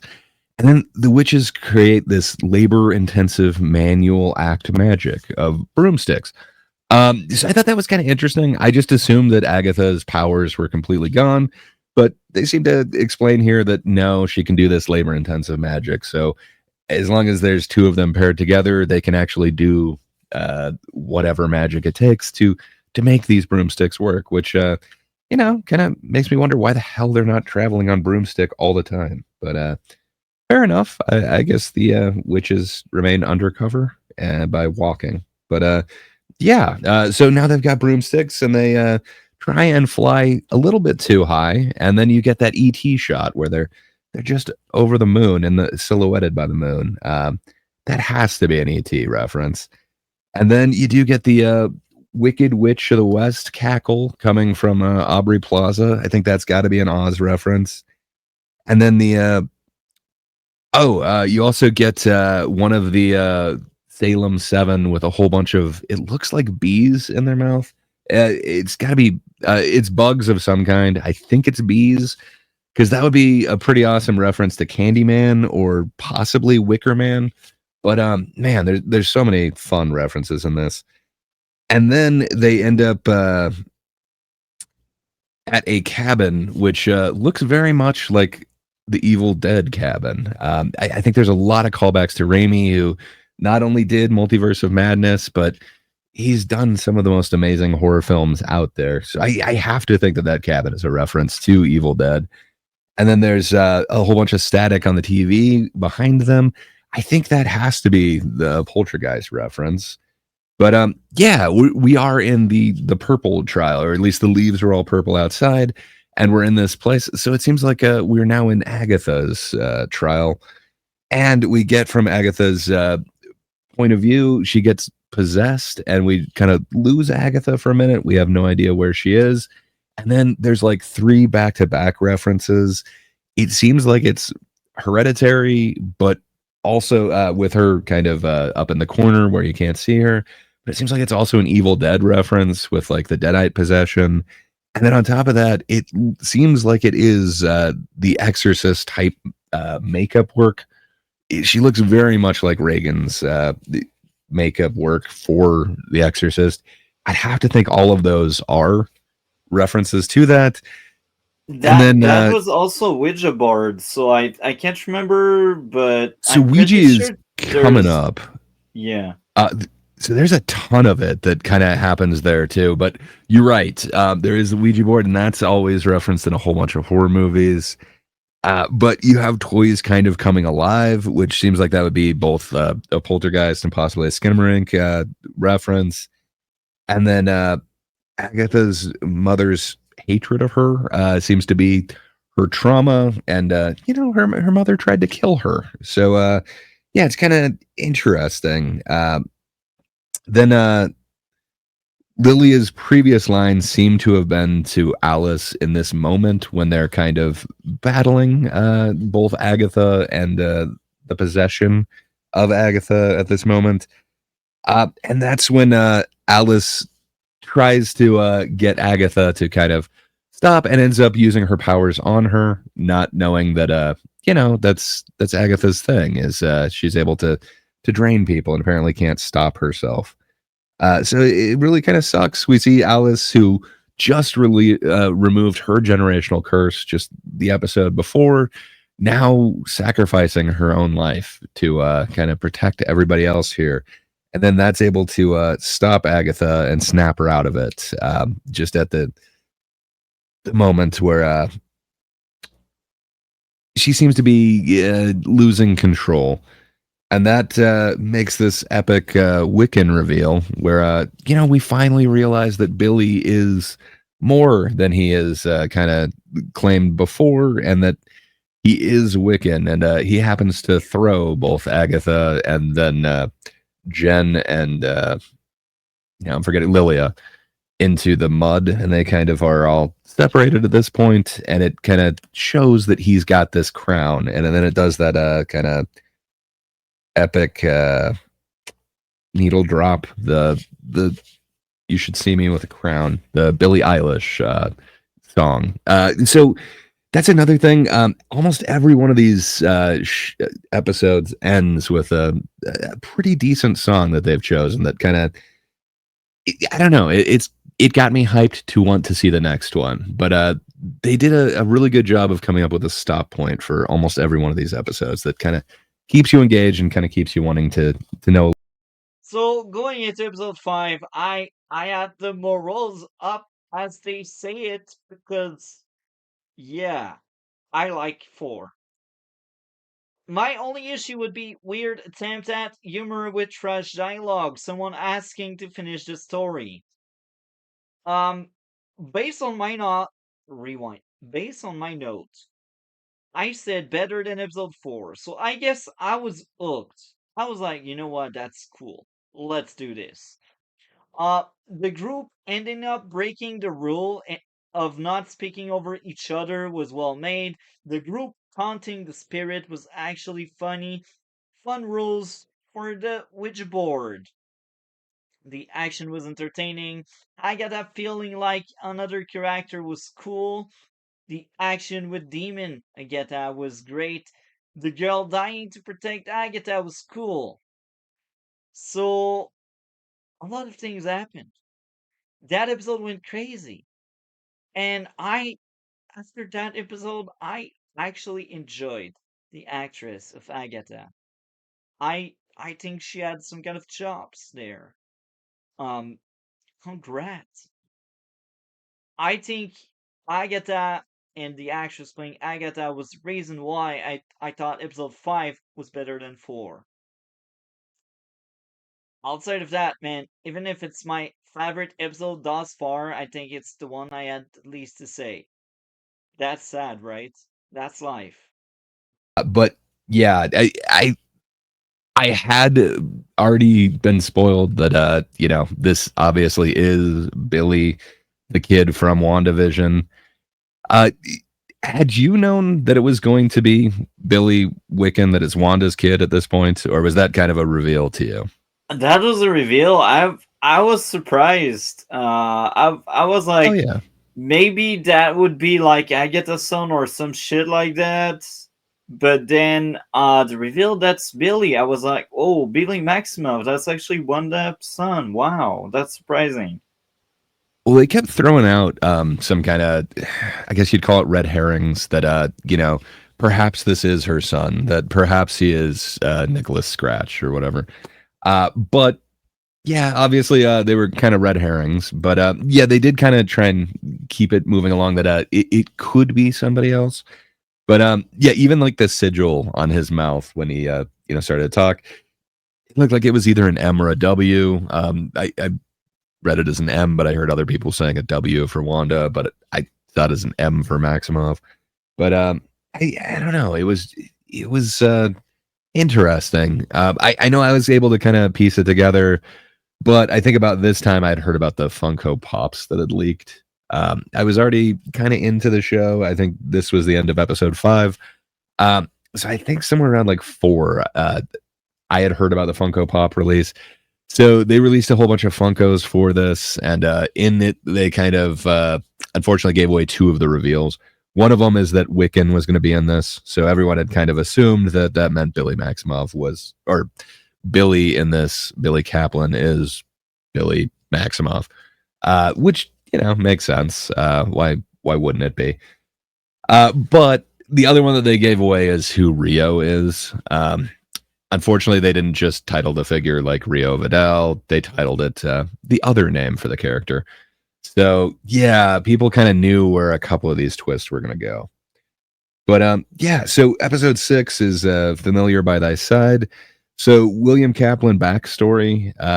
You see his magic mitzvah and the crash that kind of led to, unfortunately, the end of William Kaplan's life. But you do get to see this fun tarot reading by Lilia, and then you get to realize that she's the one who actually put the sigil on him that made it so that he wouldn't be able to kind of reveal himself, because she is kind of slipping through time and she's able to actually see his future. So we've now switched to Billy as the main character in this. It's really kind of fun how they're able to kind of switch this narrative. Like, it is called Agatha All Along, but was it really about Agatha all along? Here's where it really does that switch. Here's where it should be Billy all along, because it really was about Billy all along, which kind of harkens back to WandaVision. There's a lot of things that seem to be happening that Wanda thinks that she's in control of, but it turns out that Agatha was really the one kind of pushing it and was really the one making these events happen. It seems like there's a similar twist in this one, which is kind of fun. So Billy's entrance into the house is similar to Dorothy into Oz. So when he first enters his parents' house, his in quotations parents, once Billy has taken over William Kaplan's body, he does end up going into their house, and just the way that they kind of do it. So it first starts with this little window frame inside the door, like the door's window. And then that kind of opens up, and then you do get to see this whole brand new world that Billy's never seen. He wasn't actually from here. It is kind of this new world to him, and they show that with Billy's or William's best friend, the dog, who doesn't seem to recognize him and seems to be treating him like a stranger, because this is someone completely new, and this is this completely new world to him. And then it shows Billy's room, which is just so full of clues and so full of foreshadowing, and just, man, it has so many Easter eggs. Just everything is in there. He's got posters of Oz, Narnia, Alice in Wonderland. There's way more Oz stuff. There's little figurines of it. There's a Black Cauldron poster. All of these have to do with witches, or in Alice in Wonderland's case, I guess it's magic that leads to a whole new world. But there's a Bedknobs and Broomsticks posters. There's a Goofballs poster, which is in the font of the Goonies and is a silhouette or shadows of these kids staring at a pirate ship. It's obviously a Goonies reference. And then there's a moon chandelier, the same one that you saw from the first trial behind him. And then that's got a whole bunch of multicolored leaves on it. There's just so many ways that it gives you so many of these setups, but you didn't necessarily know to look for them at this point. And then, now that Billy's been in this room for a minute, he decides to make it over his way. And when he does that, instead of a whole bunch of these kind of cheesier, more magic things, the Houdini posters come down, and instead you see Jennifer's Body, Saw, Carrie, The Craft. You see a whole bunch of posters for a whole bunch of movies that they reference later. It's really kind of interesting.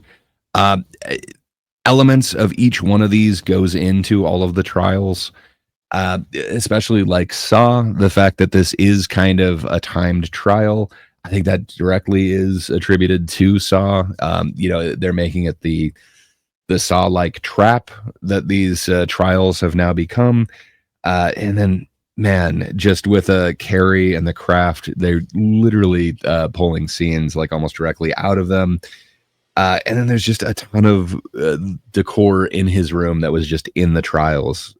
There's I don't know exactly what they are, if it's a string of lights or a string of boxes, but that's literally just in the thing.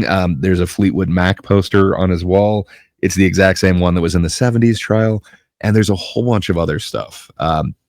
So that leads to Billy clipping a whole bunch of headlines that have to do with he's trying to research the hex that happened years ago that nobody wants to talk about. And he's doing a whole bunch of research on his own. And we also see him going ahead and doing a bunch of Google searches, which helps us kind of recontextualize everything that happens for the closing credits for all of these.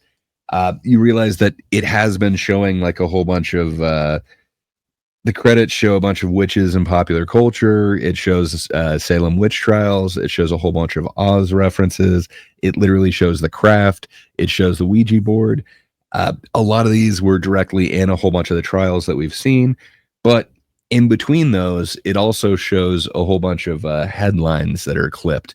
We're now seeing that that's what Billy and his boyfriend were doing at this moment. They were clipping a whole bunch of headlines. And then he was also doing a whole bunch of research into Agatha. That's also what kind of keeps coming up in these end credits.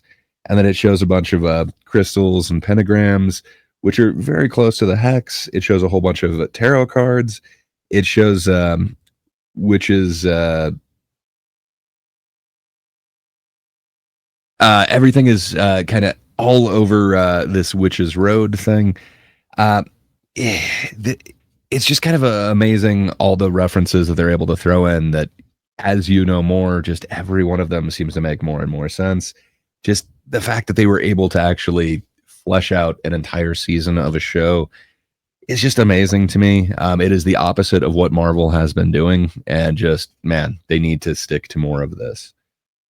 But And I will also add this. I feel like the pacing was not that great, but there were worse thing Marvel did in the past. Like Miss Marvel, they had like entirely filler episode. Here, as much as I don't think the runtime fully felt justified, every episode was kind of important, and that's a so if you're good saying strength. that it's not justified. So for me, I had the opposite experience. Like every single episode, I can see why it exists. I see where it's taking us from point A to point B, and where it's fleshing out everything way more. To me, it's the perfect pacing. Just every time that an episode ended, it's like, okay, well, I do want to put on the next one. I know the first time that I watched the first one, I didn't think it was a perfect episode. I still don't know if I'd say the first four are perfect television, like that one article said. But if you're saying the runtime isn't justified, what would you cut out of it? What would you cut down? I What's unjustified? I think like I will sound weird, but I feel like I know I watched the thing the wrong way. But after watching the first three episodes, I decided to watch it at 1.5 speed, and that felt really good. And I tried with one of the episodes. I think it was 5 or 6. I tried normal speed, and it was just no, it felt off. I think it's more like when they walk or when they talk. Sometimes dialogue is just way too long, and I they just take their time. Like they're Can like, you oh, reference we one scene that's talking about? Because like I'm thinking of them walking on the road, and literally they're talking about no, the song has this line in it. It seems like it's superfluous, and it seems like it doesn't matter. Like, what does it care if it's two or coven true? Like, what does that matter if it's two or true? But when you recontextualize that later, it's like, no, Agatha would literally know, like she's the one who wrote it with her son, the second and the two. So that does have significance to her. Just like, what part would you cut out when they're walking and talking? maybe the silence when they don't talk, or like I don't know, frame So it it's just wall to wall better. talking. All right, man. I completely disagree. I did not turn anything on 1.5 speed. I did watch it as was intended, and I actually wanted more. I think you could have fleshed out each one of the trials a little bit more. I think some of the time it is rushed to get through a couple of these trials so that we can get to the little bit that happens afterwards. Like I think Agatha's trial could have gone on a little bit more. The purple one, I think that could have been fleshed out just a little bit more. And I wouldn't hate it if we were in the '70s world a little bit more. But man, to say like things should be cut down, I just Hi there. How are you, Matt? I'm fine. Happy to be here to talk about two great TV show, and happy to talk with you about the cinema. So yeah, and you, Multi, how you doing? I'm doing great. And I guess we start with the one show that kind of surprised me a lot because last time we talked, because I do think we talked in the past, um, I wasn't a fan of the first three episodes. And now that the season is over, I did caught up and I was surprised. It was far better than I thought. The back half was actually very enjoyable. And the focus right now is not really me. I want to hear about you. What did you think of the entire show? Um, Go for it. Okay. So one thing about Agatha All Along, I have an issue with you, and you don't see WandaVision. You need to see WandaVision because Agatha All Along is a spin-off, continuation about the story of WandaVision, but centered on the Agatha character. She was introduced in the WandaVision series, so you need to see that. We talk about that when you talk about the sea. But for I will talk about Agada for now. For the this show, I was surprised, and the when the project was announced, I was like, it's not necessary. This character is okay. The actress Kathleen Hahn is a great actress, and I want to see more of her. But I was like, you don't have the material to do a spin-off about this character, and I was wrong, man. I was so wrong because Agatha All Along, for me, is one of the best TV show Disney does about Marvel in past year. We have so many okay show of Marvel like She-Hulk. Is the better the best example. She was so a disappointment about Marvel. I like some element on the TV show, but overall, it's not the memorable a good show about Marvel. And for this time, Agatha Long is a great and a surprising TV show about a character. A character no one know about is Agatha Harkness. She is a witch, and I again agreed that not all the show work. I like the start, and I like the three last episode. The see I have a nine episode. I will say I like four or five of them. The middle of them is kind of long to follow, kind of boring for some element to follow. But when you have the revelation in the end, when the three last episode, man, so great, so perfect, well, so surprising. Catherine Anne and Agatha, she was so phenomenal. The story, the song, all the this show have a song. Is there which road in English? Which road? Yeah, Yeah, which role. And when you add the story behind this song is one of the best twists have done about this universe. Overall, I very appreciate the story. I want more now, on more the character of Agatha. I like this character. I want to see more of her. I don't know if you have if Disney plan to do a second season, but I feel like we have a second come soon. Wait and see, but I feel that. And yeah, I like all the concept of the show is the show work um around witch. We follow many witch, but the main witch is Agatha, and all witch have a unique personality, a unique trait to connect with, and all work and particularly with Agatha and with the only male character of the show, played by Joe Locke. He play Mr. Boy. We will find Agatha with the show start, and the two characters go on the witch road to take power witch back, and other which are interesting. And one of my favorite characters on the show is is played by Aubrey Plaza. She play a mystery role. I don't want to spoil for anybody, but this character in the show, particularly in the two last episode, man, so pristine, so charisma, and this character is a perfect character for her. This actress, I like this actress, and this role worked perfectly for her. And yeah, is a surprising and good show to Discovery. Don't think it's a bad show when you see when you think that Agatha not have potential to do great. This should prove you wrong. Is the perfect continuation of WandaVision. WandaVision was is the best TV show Marvel done with the air of Disney, but Agatha is in the top now with Falcon and with the Loki, other TV show good.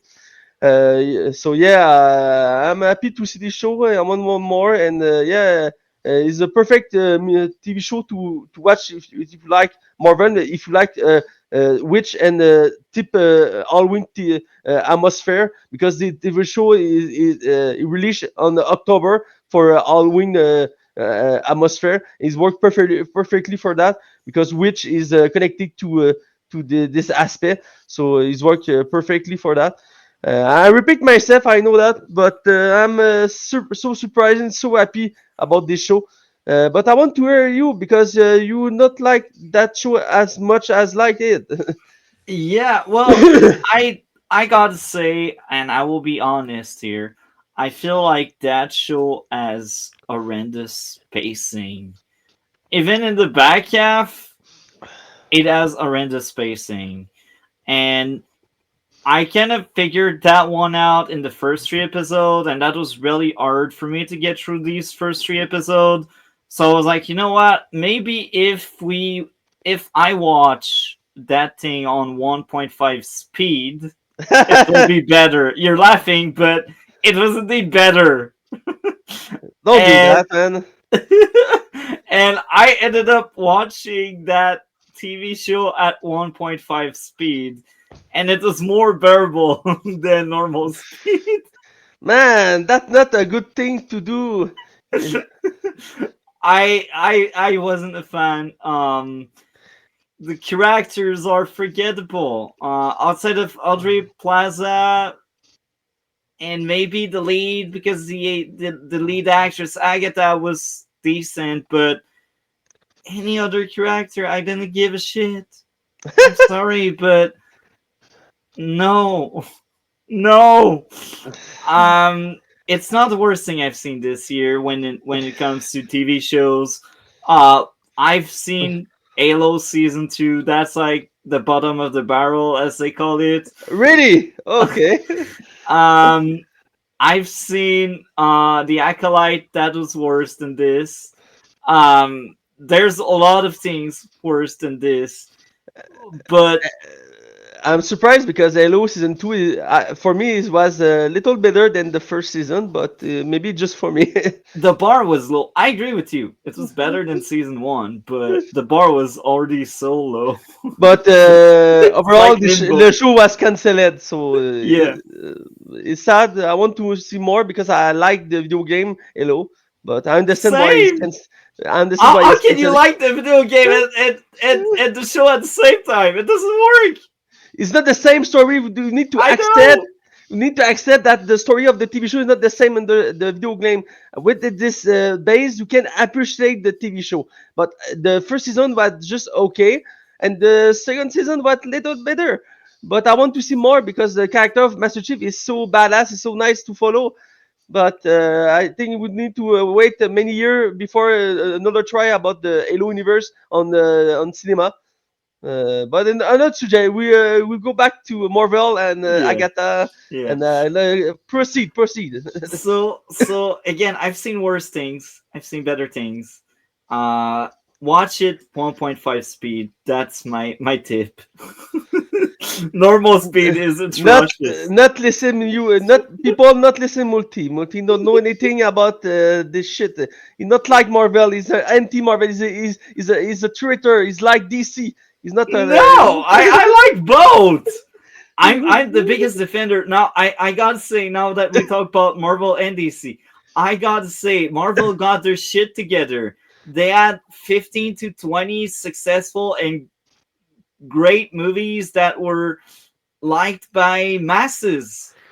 And DC cannot say the same when it came to live action. I'm sorry, but DC just doesn't work. Yeah, this is not, yeah, the DCU not work. This is the why is it ending with Aquaman 2, and just Yeah. gonna take after that with the DCU, the new way, the new universe of DC. Start with the new Superman movie come and next summer. I'm so excited to see this movie. Uh, Me too. with James Gunn and the head of DC, I think we can go in the right direction. With the he proved with the Suicide Squad movie and Peacemaker TV show, he understands the DC universe like he understands Marvel universe. So I feel we can go with a good way to start with that. Uh, Zack Snyder start the previous DCEU.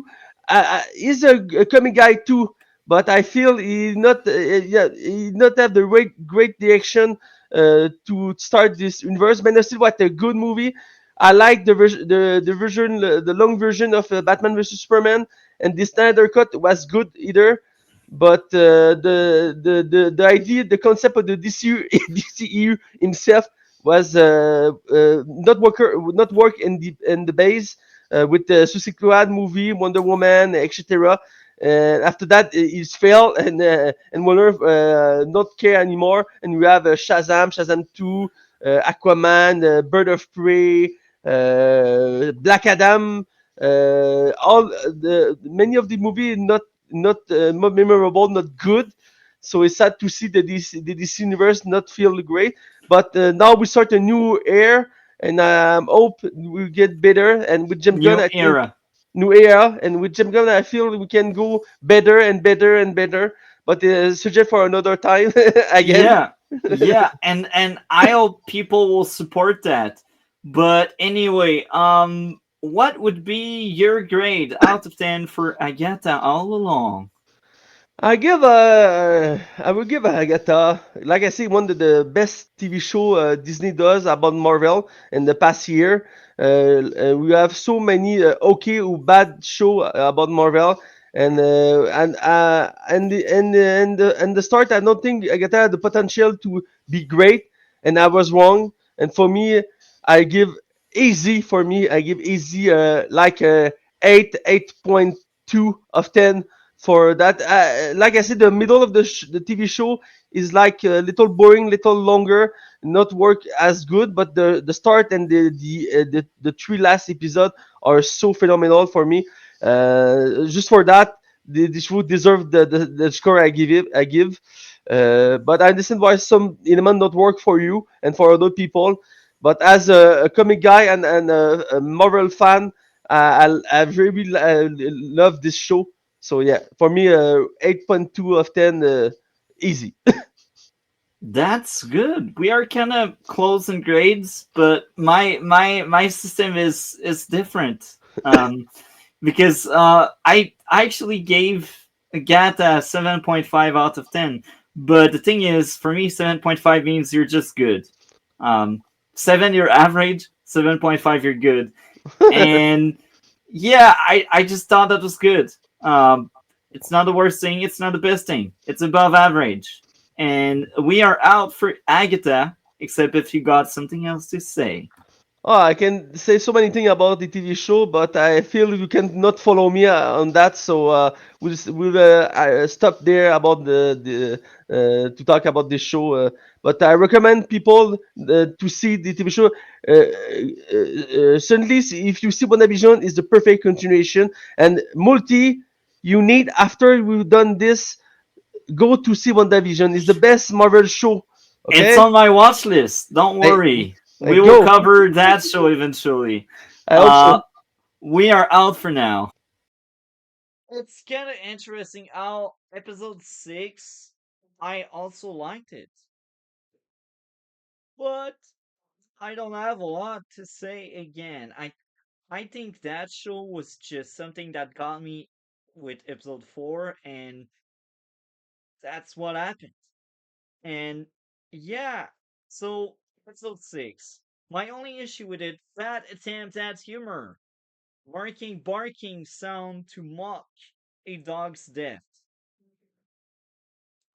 My likes. The car crash was entertaining. The kid meeting with the old lady was entertaining. William investigating the dome was entertaining. The Reddit guy being paranoid was well shown and told. Agatha going after the kid was entertaining. The reveal of William being Billy Maximoff was great.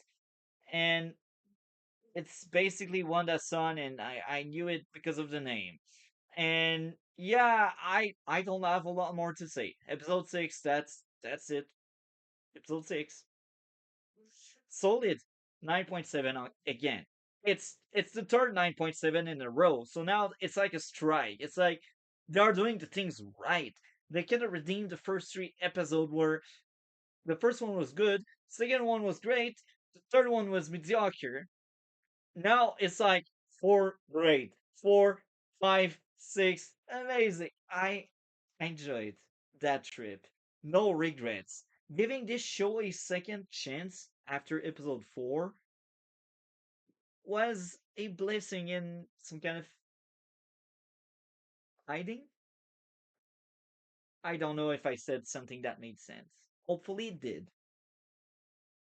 He would have cut that, where just she pops out of the mud and they just start marching to the next one. Uh, but I like the pacing on it. That brings us to episode 7, Death's Hand in Mine. Agatha and Billy head to the castle, and when they happen to do that, they enter and Agatha turns into Elphaba, the Wicked Witch of the West, and Billy turns into Maleficent. And the castle, by the way, is the same one. It is Elphaba's castle, or the Wicked Witch of the West castle from Oz. So that's yet another Oz reference that they just happen to throw in there, on top of the costuming and the wardrobe.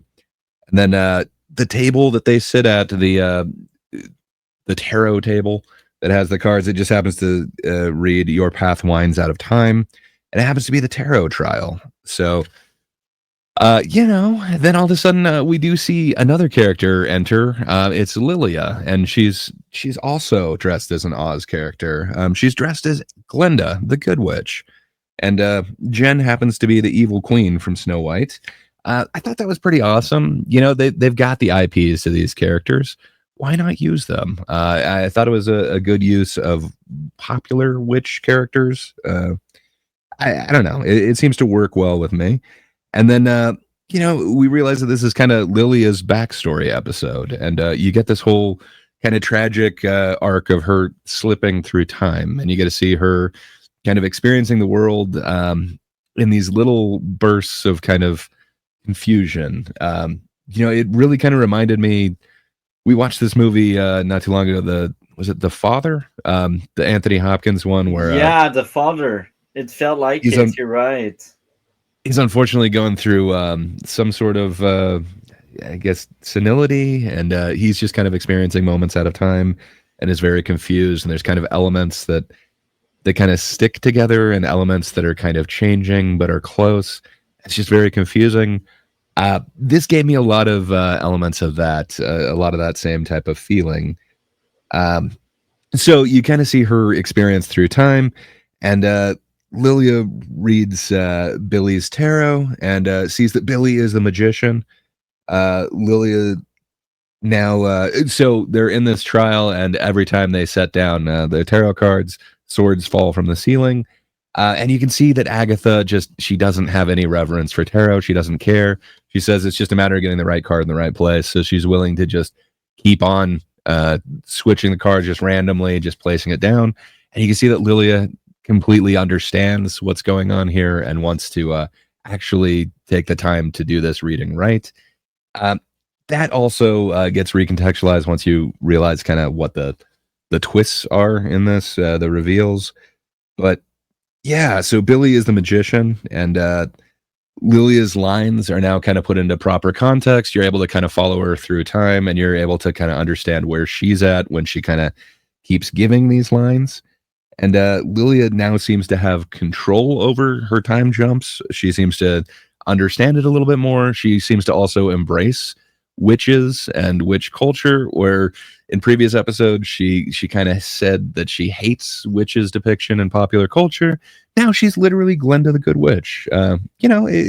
She seems to have gone kind of full arc on that, and it seems to be accepting herself and witches in popular culture. So Lilia is the traveler. I think it's the something of cups. I can't remember exactly what card it is. She says that Jen is the high priestess and Agatha is the three of swords, and then Rio is death. That one just kind of goes unnoticed, but she states that one out there. And then just like in Oz, Glinda gives gifts to the adventurers, if you will. So she gives advice and the way to get out of this to Agatha. She tells her, hit the deck when a certain line is said. She gives Billy his spell book, or, the scarecrow his brains, if you will. And then Lilia embraced the love of witches and witch culture. So you could kind of say that, well, I guess Jen would be the one that she has to give the heart to. And I guess she did. She finally is willing to put others kind of first, where before she wasn't willing to like leave the circle of protection, where in this she seems really concerned about Lilia. She seems to actually have some heart for her fellow coven members. So I don't know, I didn't realize that like on first watch, but it was kind of pointed out that, hey, not only is she dressed as Glenda, but she also kind of gives out the adventurers the exact same thing that they were seeking in the Wizard of Oz. And yeah, that just seemed kind of poignant to me, and somehow I just completely missed it. But yeah, Lilia now embraces her love of witchiness and everything that is kind of witchy in pop culture, and that allows her to fully take on the Salem Seven. And just man, the animals entering the room was just kind of perfect for me. Again, just the stakes of the actual horror enemies kind of entering this thing, and then with that whole tower reverse thing, just man, I didn't see it coming, but I really enjoyed it. So she's able to take out the Salem Seven. It looks like all of them on her own with a tarot card. I did not anticipate that, but yeah, man, I really dug that episode. I think that was probably like my second favorite one. I think 70s and then that one. And just man, it really is some good storytelling that they're able to kind of recontextualize everything.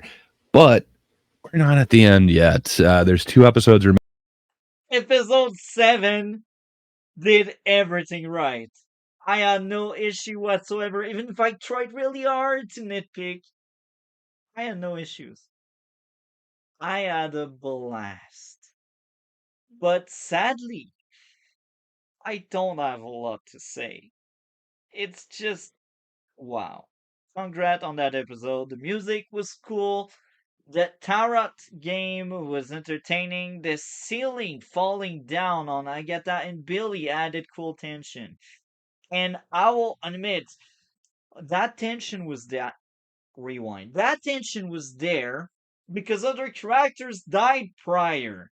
That's why there was that tension on them. Because they took risk. They took out lives of characters. They were shit characters, but still. They took out some of the characters. Now, the next thing to say is the old lady figuring out the kid could read minds was cool. The old lady being sent in many places in time was entertaining. The lore around the magic was cool. Humor was solid. The old lady figuring out what she was doing wrong was cool. The old lady accepting and facing death was cool. That was a dark episode. You don't expect that on Disney Plus or some shit. Like, you got that and you got like the Lion's King, like side by side. Anyway, 10 out of 10, 7 episode. I had a blast. You were worthy. I wanted more. On the same day.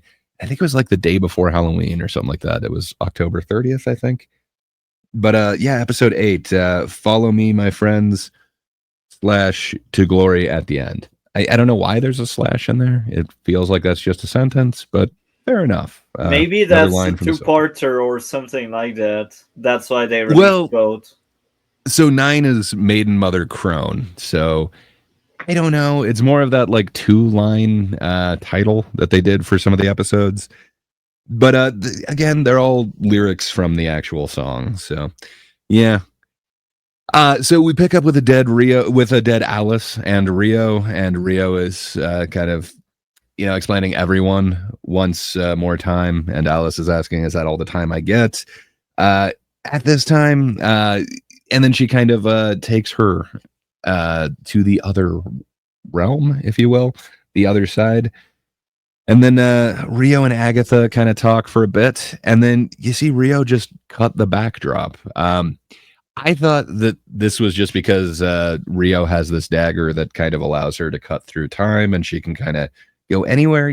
She's death. She's this very magical character. Of course, she can get out of it. But yeah, again, this whole like recontextualization thing, and the fact that you can see the backdrop looks a little fake. It does kind of look like those old movies, but then she just cut through it because it is supposed to be an old backdrop. It is supposed to be like an old movie.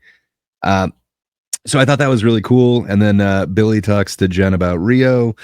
They mention the life and death cycle, that, she is kind of the ultimate green, that, death isn't just death. It's also rebirth.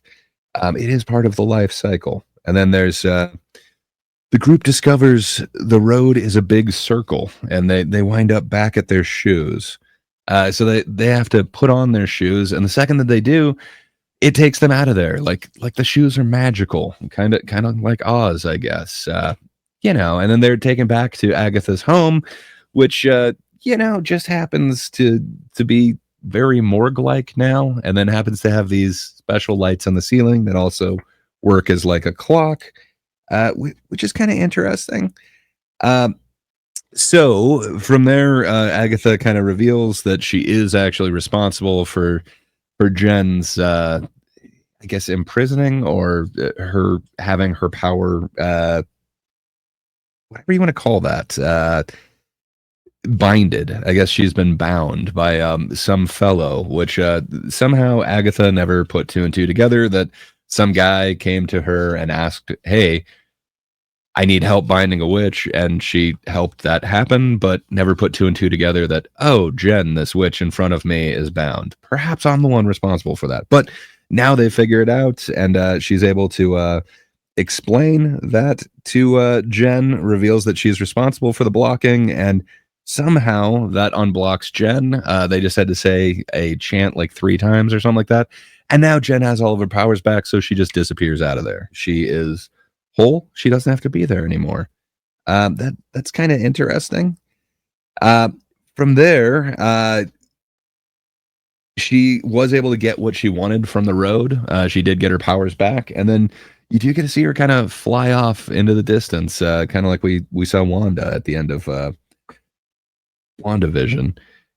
But Wanda and Billy are kind of going down to the end of the clock here, and then all of a sudden Billy kind of gets out of there, and then finally Wanda has like a fair chance to try and win this trial, and she is able, just at the end of the clock, to just barely pull it off, where she's able to kind of create life, which I guess it's an interesting trial, but from there, she's able to kind of crawl out the cellar door, which is kind of the opposite of Wizard of Oz.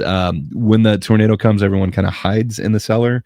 But in this, the storm is kind of passed, and now she's got to crawl out of the cellar, which is kind of interesting. I think that's another Oz reference, but I'm not sure.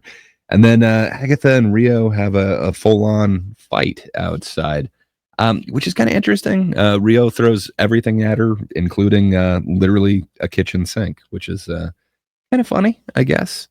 And then there's another huge kind of Evil Dead reference with they even do kind of a POV shot, but then they do the vines kind of grabbing her, which is a very famous Evil Dead shot.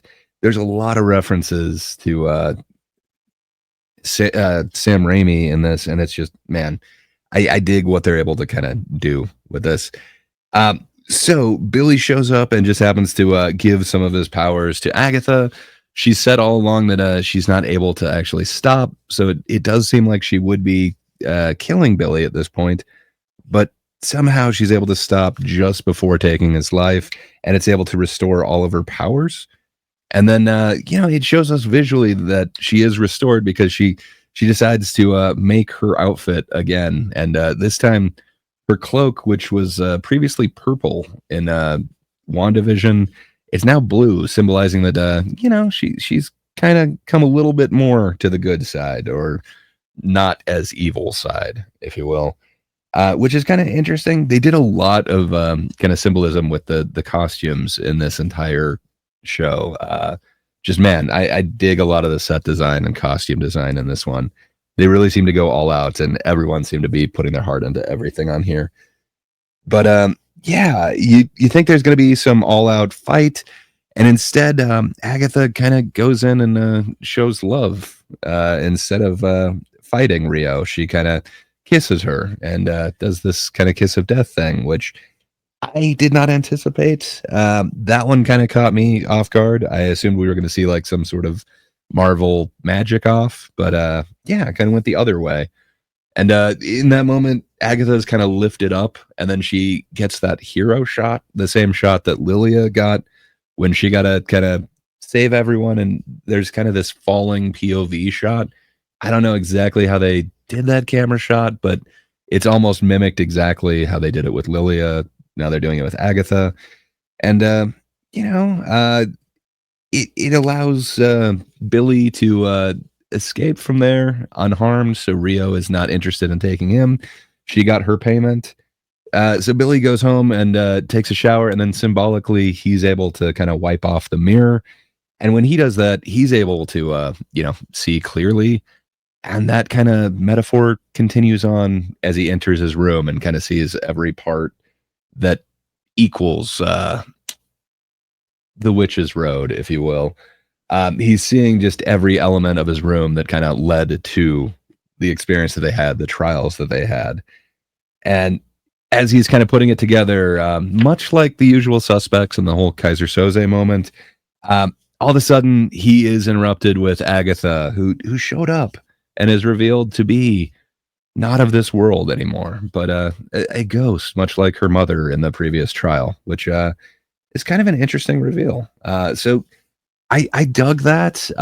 I didn't anticipate that was going to kind of be the way that they had ended this. I assumed Agatha wasn't making it out of this, but I don't know. For that to be the end of the essentially episode 8, but there's an entire other episode, I had no clue where they were going to go with episode 9. I kind of thought that would be the end of it, and then from there, he's looking for his brother. Let's dive deep into episode 8 now. Well, dive deep. I don't know if we can really call that way because I don't have a lot to say there. Um, that was the weakest since I got hooked again on the show. My first issue would be weird dialogue about patriarchy. That was annoying. Don't preach at me. I watch a show to be entertained, not being told, oh, patriarchy is bad. I know it's bad. That's why it's no longer there. But hey, keep living in your bubble, activists in the writing room. That took me out quick. But again, if since that's my only issue, I will give a pass. That episode was still enjoyable.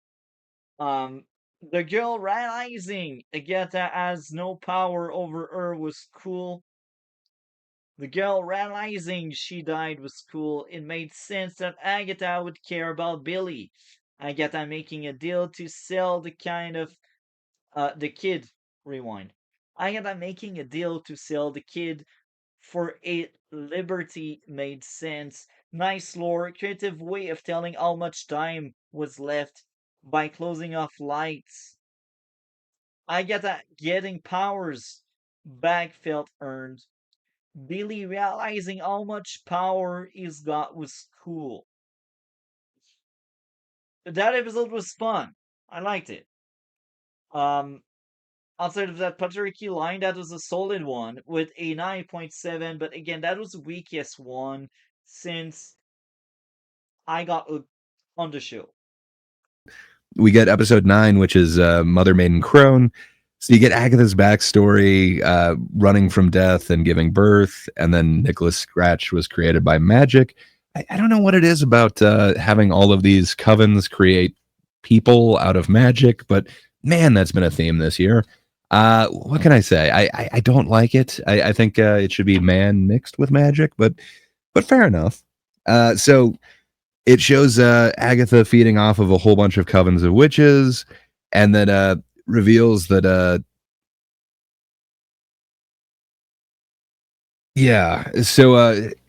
it reveals that essentially she's been feeding off a whole bunch of covens for years, and she's definitely used the baby to kind of appear less of an opponent, to come off a lot more meager and a lot weaker, and it helped her kind of get inside these covens. So it shows her take out a couple with the kid in tow, and then it kind of shows her relationship with Nicholas Scratch, her son, and kind of a conversation with Rio where it implies that, you know, as long as Rio gets some sort of payment, Agatha is able to buy some time.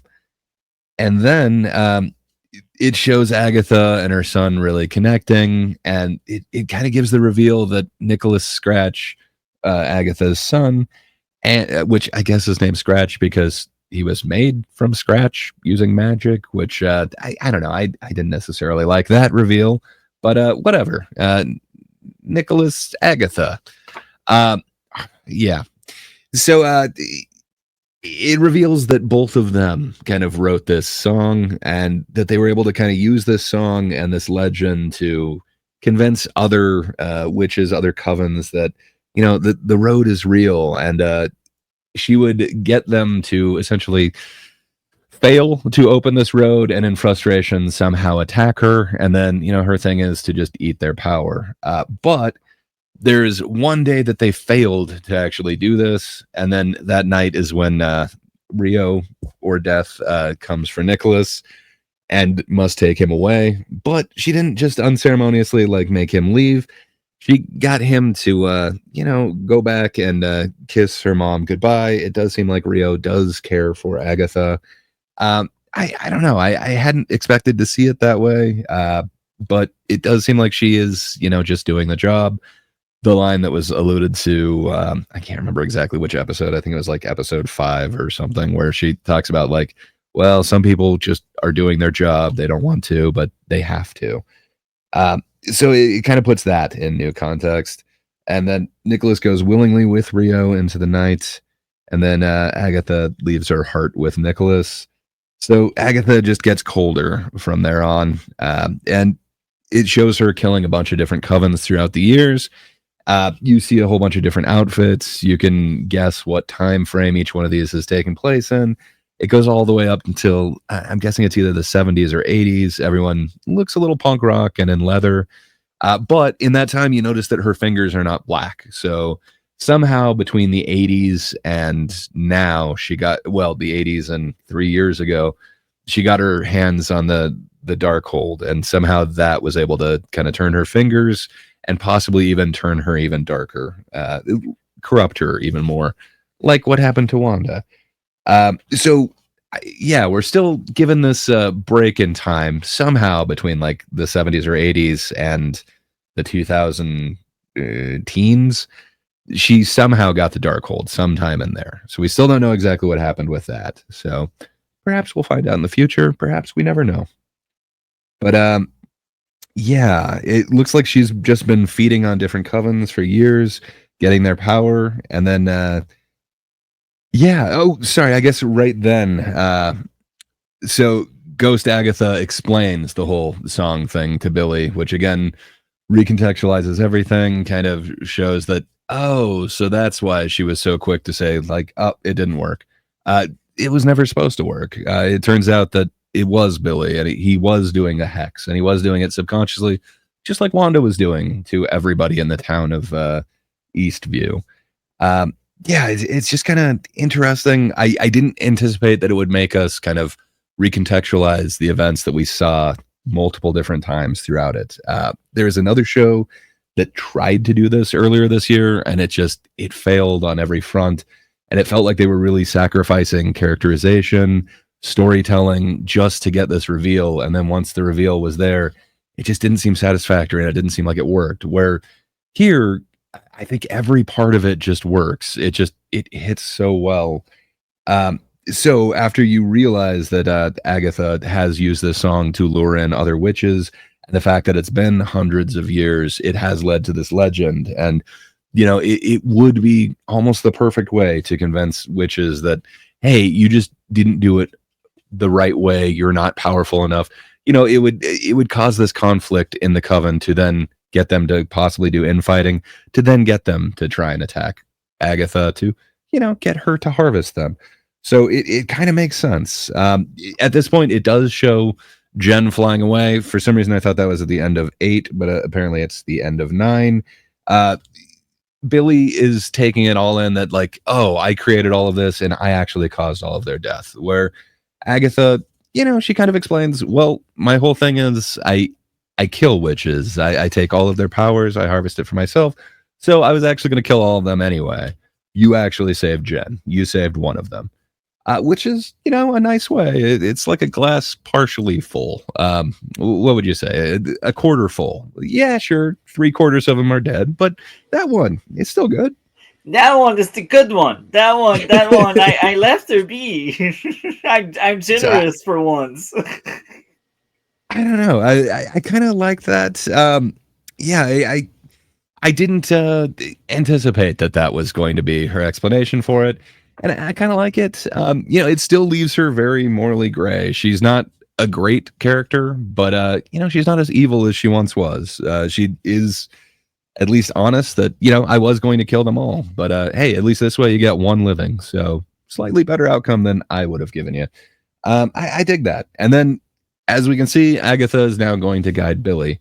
And it looks like she's going to be sticking around, and we're probably going to find Tommy in this next thing. Perhaps that will be the next show, the Vision quest. I'm not sure exactly what Vision is questing for, but perhaps it's going to be the Child Crusade. So here we are with the final episode, episode 9.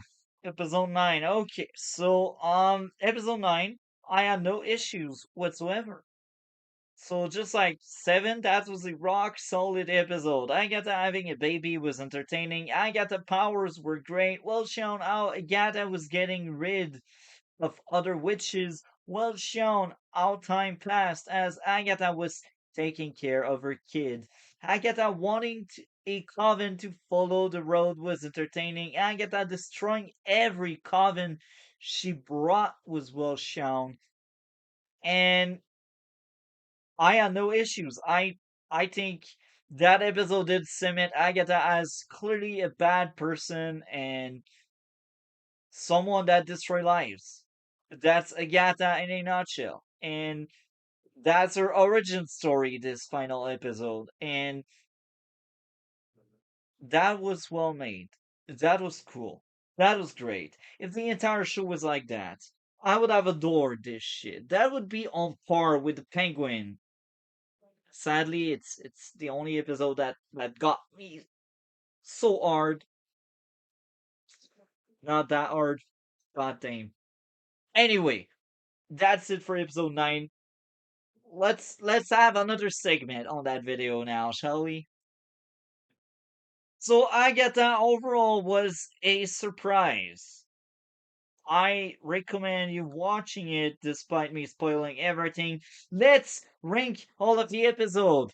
In first place, we got episode 7 with a 10 out of 10, followed by episode 9 with another 10 out of 10, episode 5 with a 9.7 out of 10, episode 6 with a 9.7 out of 10, episode 4 with a 9.7 out of 10, episode 8 with 9.7 out of 10, episode 2 with 8 out of 10, episode 1 with 7.5 out of 10, and in last place we got episode 3 with a 6.5 out of 10. Now, as a reminder, I was about to drop on that show because that show wasn't working for me. Even if I thought the first 2 episodes were okay, the third one was a letdown, and the third one didn't get me hooked.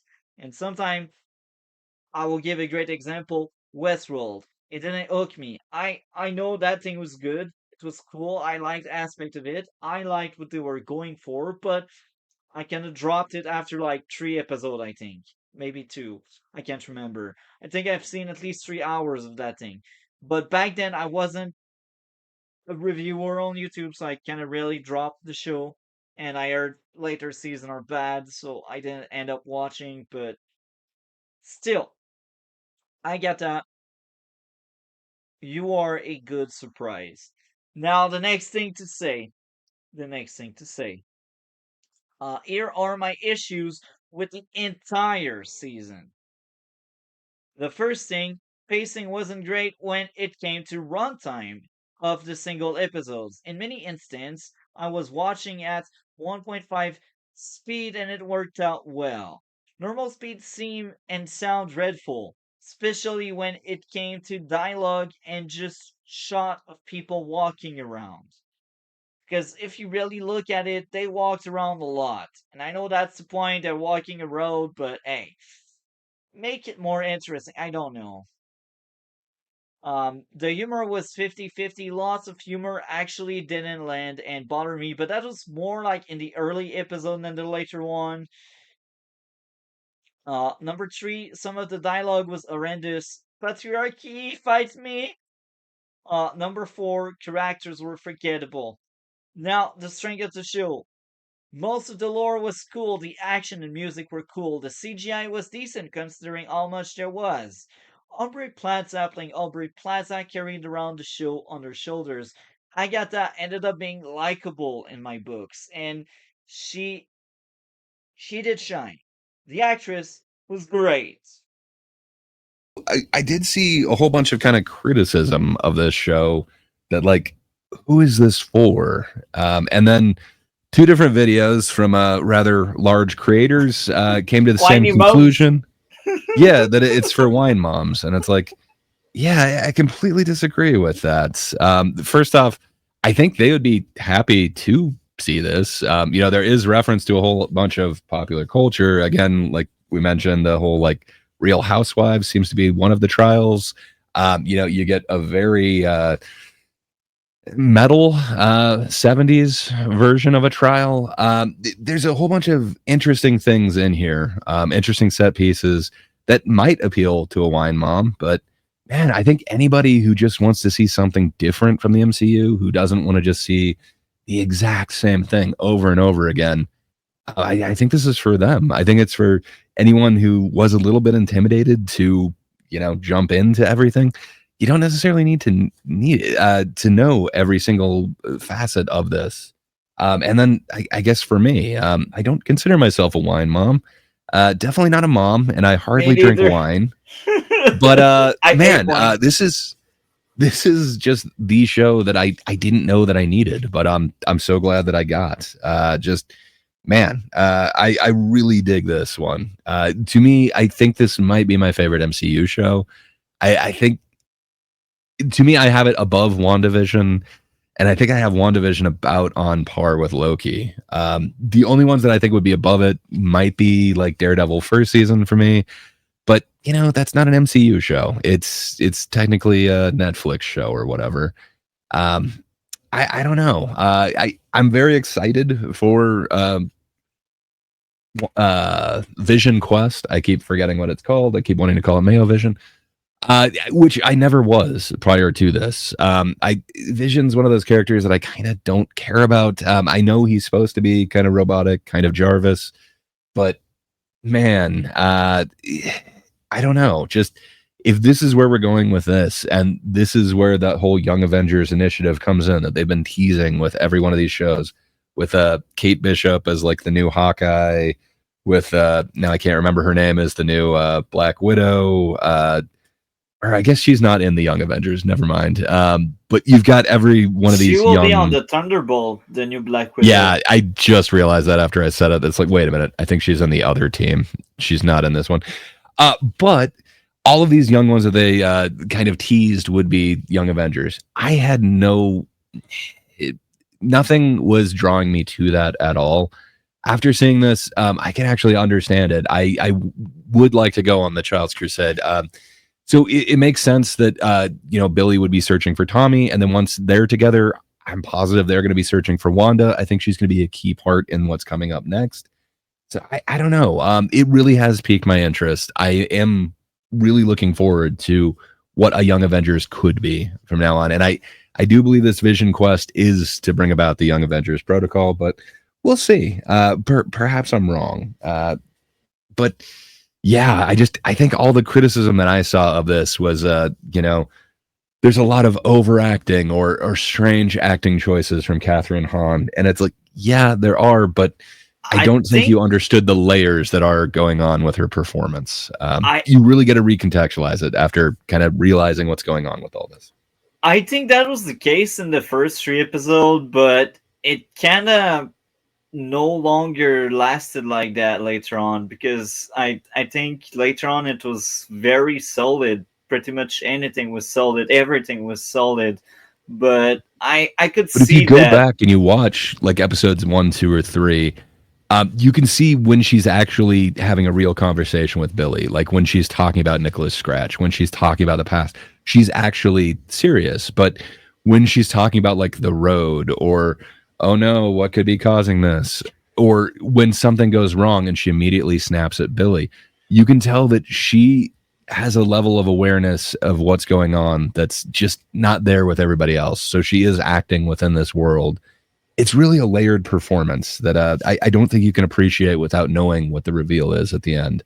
But man, I just have a lot of respect for her performance in this. Just there's so many layers to everything and to almost every character. Man, I dig it. And again, for under 40 million, this, I think it just shows what these could be if they're actually given to competent people with a vision that are actually able to execute it and don't have a whole bunch of studio interference of add this thing. Okay, we need to tease this coming up. I just think we could actually get some amazing art from a lot of these creatives who are actually given control over it, where sadly with the movies, a lot of them aren't. The Marvels was the director wanted to take her name off of it because there was so much studio interference and because they made her do so many different cuts of the film that she just didn't feel like it was her film, her vision anymore. It doesn't sound like they had that interference with Agatha, which is awesome. It is how we're able to get this narrative that just it feels so cohesive and every part of it is so thought out and just so much effort put into every single part of it. The more I look at this and analyze it, just the more I like it. I gotta say, to me, it's almost a tier above everything else that's in the MCU right now. But perhaps that's just me.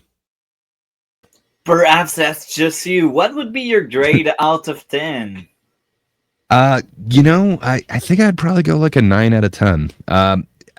Certain episodes I think would be higher than others for me, but overall, just everything about it, to me, it really works, and it sucked me in. the second the episode ended, I wanted to see another one. Just they got every single aspect of it right.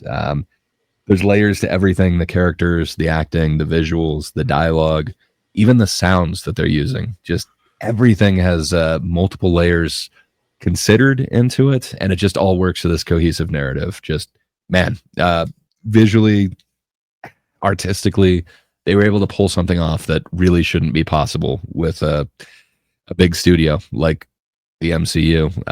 Like with Disney at the helm, there should have been way more interference. We shouldn't have been able to get something so coherent out of them. But I'm just so happy that we did. It is seriously the series that I didn't think I needed, that I'm so glad that I got. I feel you, man. I fully understand you. My grade was a bit lower because the first three episodes did damage it, and I think the overall season wasn't a masterpiece by any means, but I enjoyed it nonetheless. Have you gone back and watched them since you've kind of gotten the reveal? I didn't at the time, and I will be honest, I don't think I will, because I didn't enjoy the show enough or the characters, and for me, if I'm not that much into your characters, is your story impressive enough for me to be like, I want to see it again? In Agatha case, it wasn't the case. The story and the characters didn't talk to me enough for me to have any desire to go back. But again, I didn't hate it. I think that was a solid show overall, but I don't know.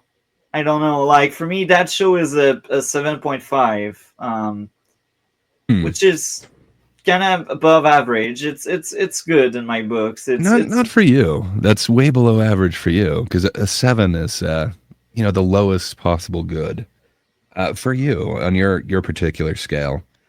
I really dig this show. It rewards the audience on a rewatch after the reveal, where sadly most things don't. You think of something with a reveal, you think of something like The Sixth Sense, or like Fight Club or something like that, where once you have that reveal, if you do go back and watch it, everything doesn't work. It doesn't seem like it holds up. You have to have scenes start and stop at certain points, and then it needs to not exist outside of what the start and stop of that scene were. It doesn't work. Where this one, after every reveal, it just adds so much more. It adds different layers to it, and it really rewards the audience for a rewatch. I understand. Apparently, it's not your cup of tea, but man, what they're able to do here is something really impressive. That a lot of things that try to do a big reveal, I think they sacrifice so much to make that reveal, and then it doesn't work. And it doesn't reward the audience with a rewatch. Where this one, man, every single thing, every bit of dialogue, every bit of visual, the whole backgrounds, the set, everything about it, their outfits, everything seems to work with this reveal. That just, I dig it. I think it treats you like, an actual equal, if you will. It doesn't kind of talk down to you like a lot of these reveals do. I dig it, but I get you, man. I'm glad you watched it at least once. For you not being super into WandaVision, that's awesome that you're able to watch kind of the middle in this trilogy. So I hope you're interested in watching the next one. Yeah, I am, and again, I plan on watching Wanda. Like everything Marvel, I will end up watching it eventually. It's just a question of when exactly. So yeah, do you want to add anything to Agatha All Along? Yeah, I guess one last thing. This does leave a possible mystery for the end. There is a line that Agatha says, like right before the end, that you assume that she's talking about her son, where she mentions, "I just can't face him," and that's why she stayed as a ghost instead of going. But there is kind of a mystery there.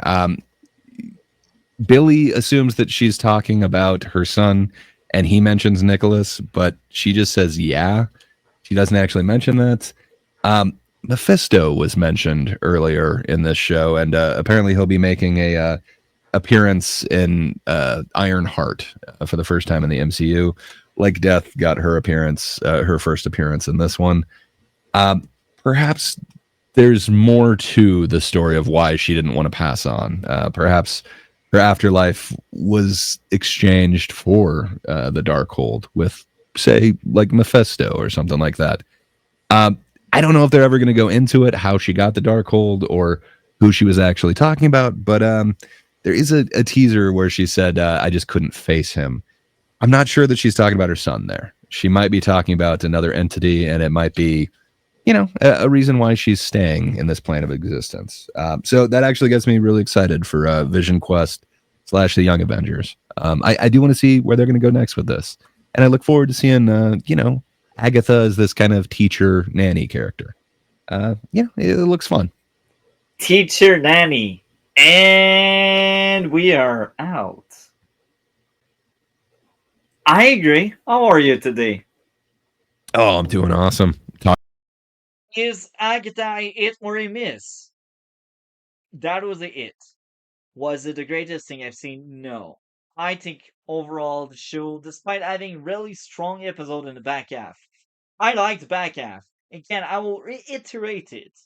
The back half saved the show in my books, but even there, I don't think it was enough.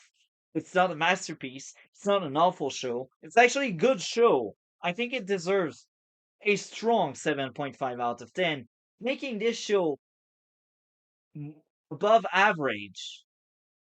Yeah, because most of the shows this year were like 50-50 for me.